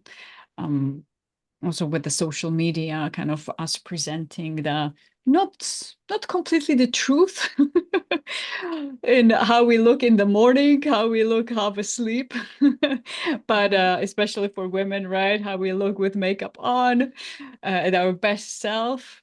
So that creates the disconnect. And I think your message is powerful on many levels, not just within our families, but also how we are even with ourselves. And that opening up with the safe people, with the people, that sounds like, I also love how you shared, the trust is about the predictability. Not I trust you, I'm vulnerable, so I open up. But it needs to be almost earned, which reminds me of Brené Brown, and her way that we give people little marbles and see what they do with it. And if they treat it with care, then we can trust them that we can share with them something even more precious. Right, because we don't just give Exactly. them one marble, we give them a few and see what they do with them, right? Exactly. Yeah. So we Yes. can predict how they are, and if they are a person that treats us with kindness and care. Yes. Mm. Yeah. See what their patterns are. Yes. So Yeah. so really, so it sounds like also who is the safe person to have that conversation with? Not everybody you've mentioned is a safe person to have the difficult conversation with. What would you say would be the first step to find out where's the boundary? Well, I think we have to try. Mm, I yeah. think we have to try and know that we're strong and we can endure, what comes. Keep ourselves safe, of course, but I think we have to try. And I think there is a loneliness epidemic. And I think it's because we have stopped having the conversations that go deeper, that we've become very guarded, and we're protecting ourselves. But what we're doing is we're creating a boundary between ourselves and deep connection. And so we have to open ourselves up in some way so that we can let people in to find out if they're safe, And it's easy to, spend time with people and understand if we can see people's patterns if we're paying attention, you know. And we know there's a feeling, there's an in the body feeling. If you learn to start feeling your body, you can start trusting your body. You know, there's that piece as well. Hmm. So I think sounds like, the yeah, body go is ahead. very intelligent and will inform you. If you start paying attention where you hold stress or where you hold fear or where you hold excitement in your body, it will inform you as to how you feel around certain people. So it sounds like the journey through connecting with others, be it with our family members or even anybody else, is also through reconnecting with ourselves and really tuning in into the body. How does my body feel? Right, then also trauma response could be disconnecting from ourselves, even disconnecting from our bodies, from our emotions. Absolutely. Self-awareness, I think, is really Mm. important. Hmm. Yeah. Yes. Was there And any? Mhm, go that's a ahead, sorry. journey in and of itself, is self-awareness. Oh yeah. It's a lifelong journey, It we can't is, expect yes. that to happen overnight either. Yeah. That's for sure. Even sometimes I relearn because sometimes I forget some realizations and I have to relearn them to go a little bit deeper in the similar area. I continuously learn also about myself. Some, as Yes. you mentioned, I think it is a lifelong journey for There sure. is an old yogic saying that is, um, life will continue to teach you a lesson until you learn it. I'm apparently stubborn learner sometimes. Yes. And I often say, oh, I haven't learned this one yet. Here we go again. Yes. And Yes. life will keep presenting you the same lesson until you learn it. Till we learn in the school of life in a way. Yeah. Yes, absolutely. You mentioned empathy, that it was also a process to really start feeling empathy for your father. What would you say empathy for yourself? Has there been change connected to the change with empathy for your father? Self-empathy is a really hard thing. But yes, I think the writing process and writing, I think writing is so healing. And there's been research that's proven that expressive writing is very healing. And I think I took the freeway to empathy, self-empathy through writing. Um, because I think when we write it down, and I started writing my childhood stories as a grown woman, I could have empathy for the little girl that went through all of that. And I think that if we, it's a way. I'm sure there are many ways to get to self-empathy, but it's the way that I found was sort of the express way to empathy for myself. Mhm. That so I it think could as be women, we're trained to empathize with others and have empathy for others before the self, especially as mothers. And that if we can look at our child self, that is another way to create empathy for the self. Oh, yeah, I've been through this and I've been through that. Ah, that must have been hard. Yeah, that was hard, you know? that. Thank you for sharing that. And sounds like it's additional two ways listeners and viewers with similar experiences or that have friends or family members that been through trauma could be two ways having those conversations, and also if they feel their own personal painful experiences in the past could be just experimenting through writing about it. Mm, And of course, if there are some deep emotions, um, to contact. There's lots of professionals, therapists, coaches that can support people. Was there anybody in your environment that also supported you through that journey? absolutely. I've been in Jungian analysis for over a decade. Oh, And I've, been through therapy most of my life in and out. But yeah, I've been with the same analyst for a decade now. And that's really helped me in many ways through the whole process, in deepening and the ability to talk to my dad Writing also was really helpful. There's deep excavation that goes on when one writes memoir. So they were all playing on each other, as well as this sort of the catalyst, which was the conversation that lasted 7 years with my father. Lasted from the Excellent. time he was 89 until the time he passed away. And we, kept going back to it, kept going back to it. And he kept bringing up things. He kept wanting to share more and more and more Oh, because he realized how important it was to share the story he was telling me, that it's a story that's not often told. And he thought it was really important. So he would call me and say, "Hey, did I tell you about this? Or I think I forgot oh, to tell you about that. Or let me tell you more about this other thing." So it was this kind of process of all these things coming together for me. so it sounds like together you started creating a different form of legacy rather than the family trauma being given to yet another generation, creating a new legacy of healing and connection. I hope so. And oh, that's beautiful. Thank you so Yeah, I much for hope so. sharing Yeah. and for all your courage, your strength, your vulnerability. And it also takes courage to, I would say, I also wanted to acknowledge for the dedication to your growth, to your healing. As you mentioned, you even had support for many years, and so many people feel ashamed by getting help. And I think it's also a powerful message that it's not a sign of weakness, but actually a sign of really strength and commitment to healing.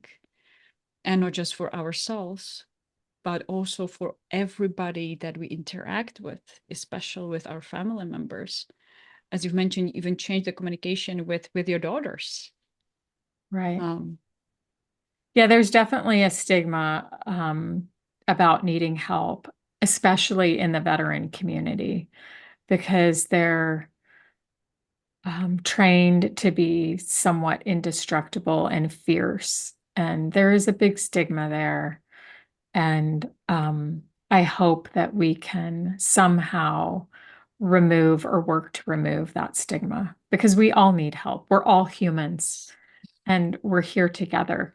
uh, Humanity it's not something that survives alone. It requires connection and creation, and we're here to support each other.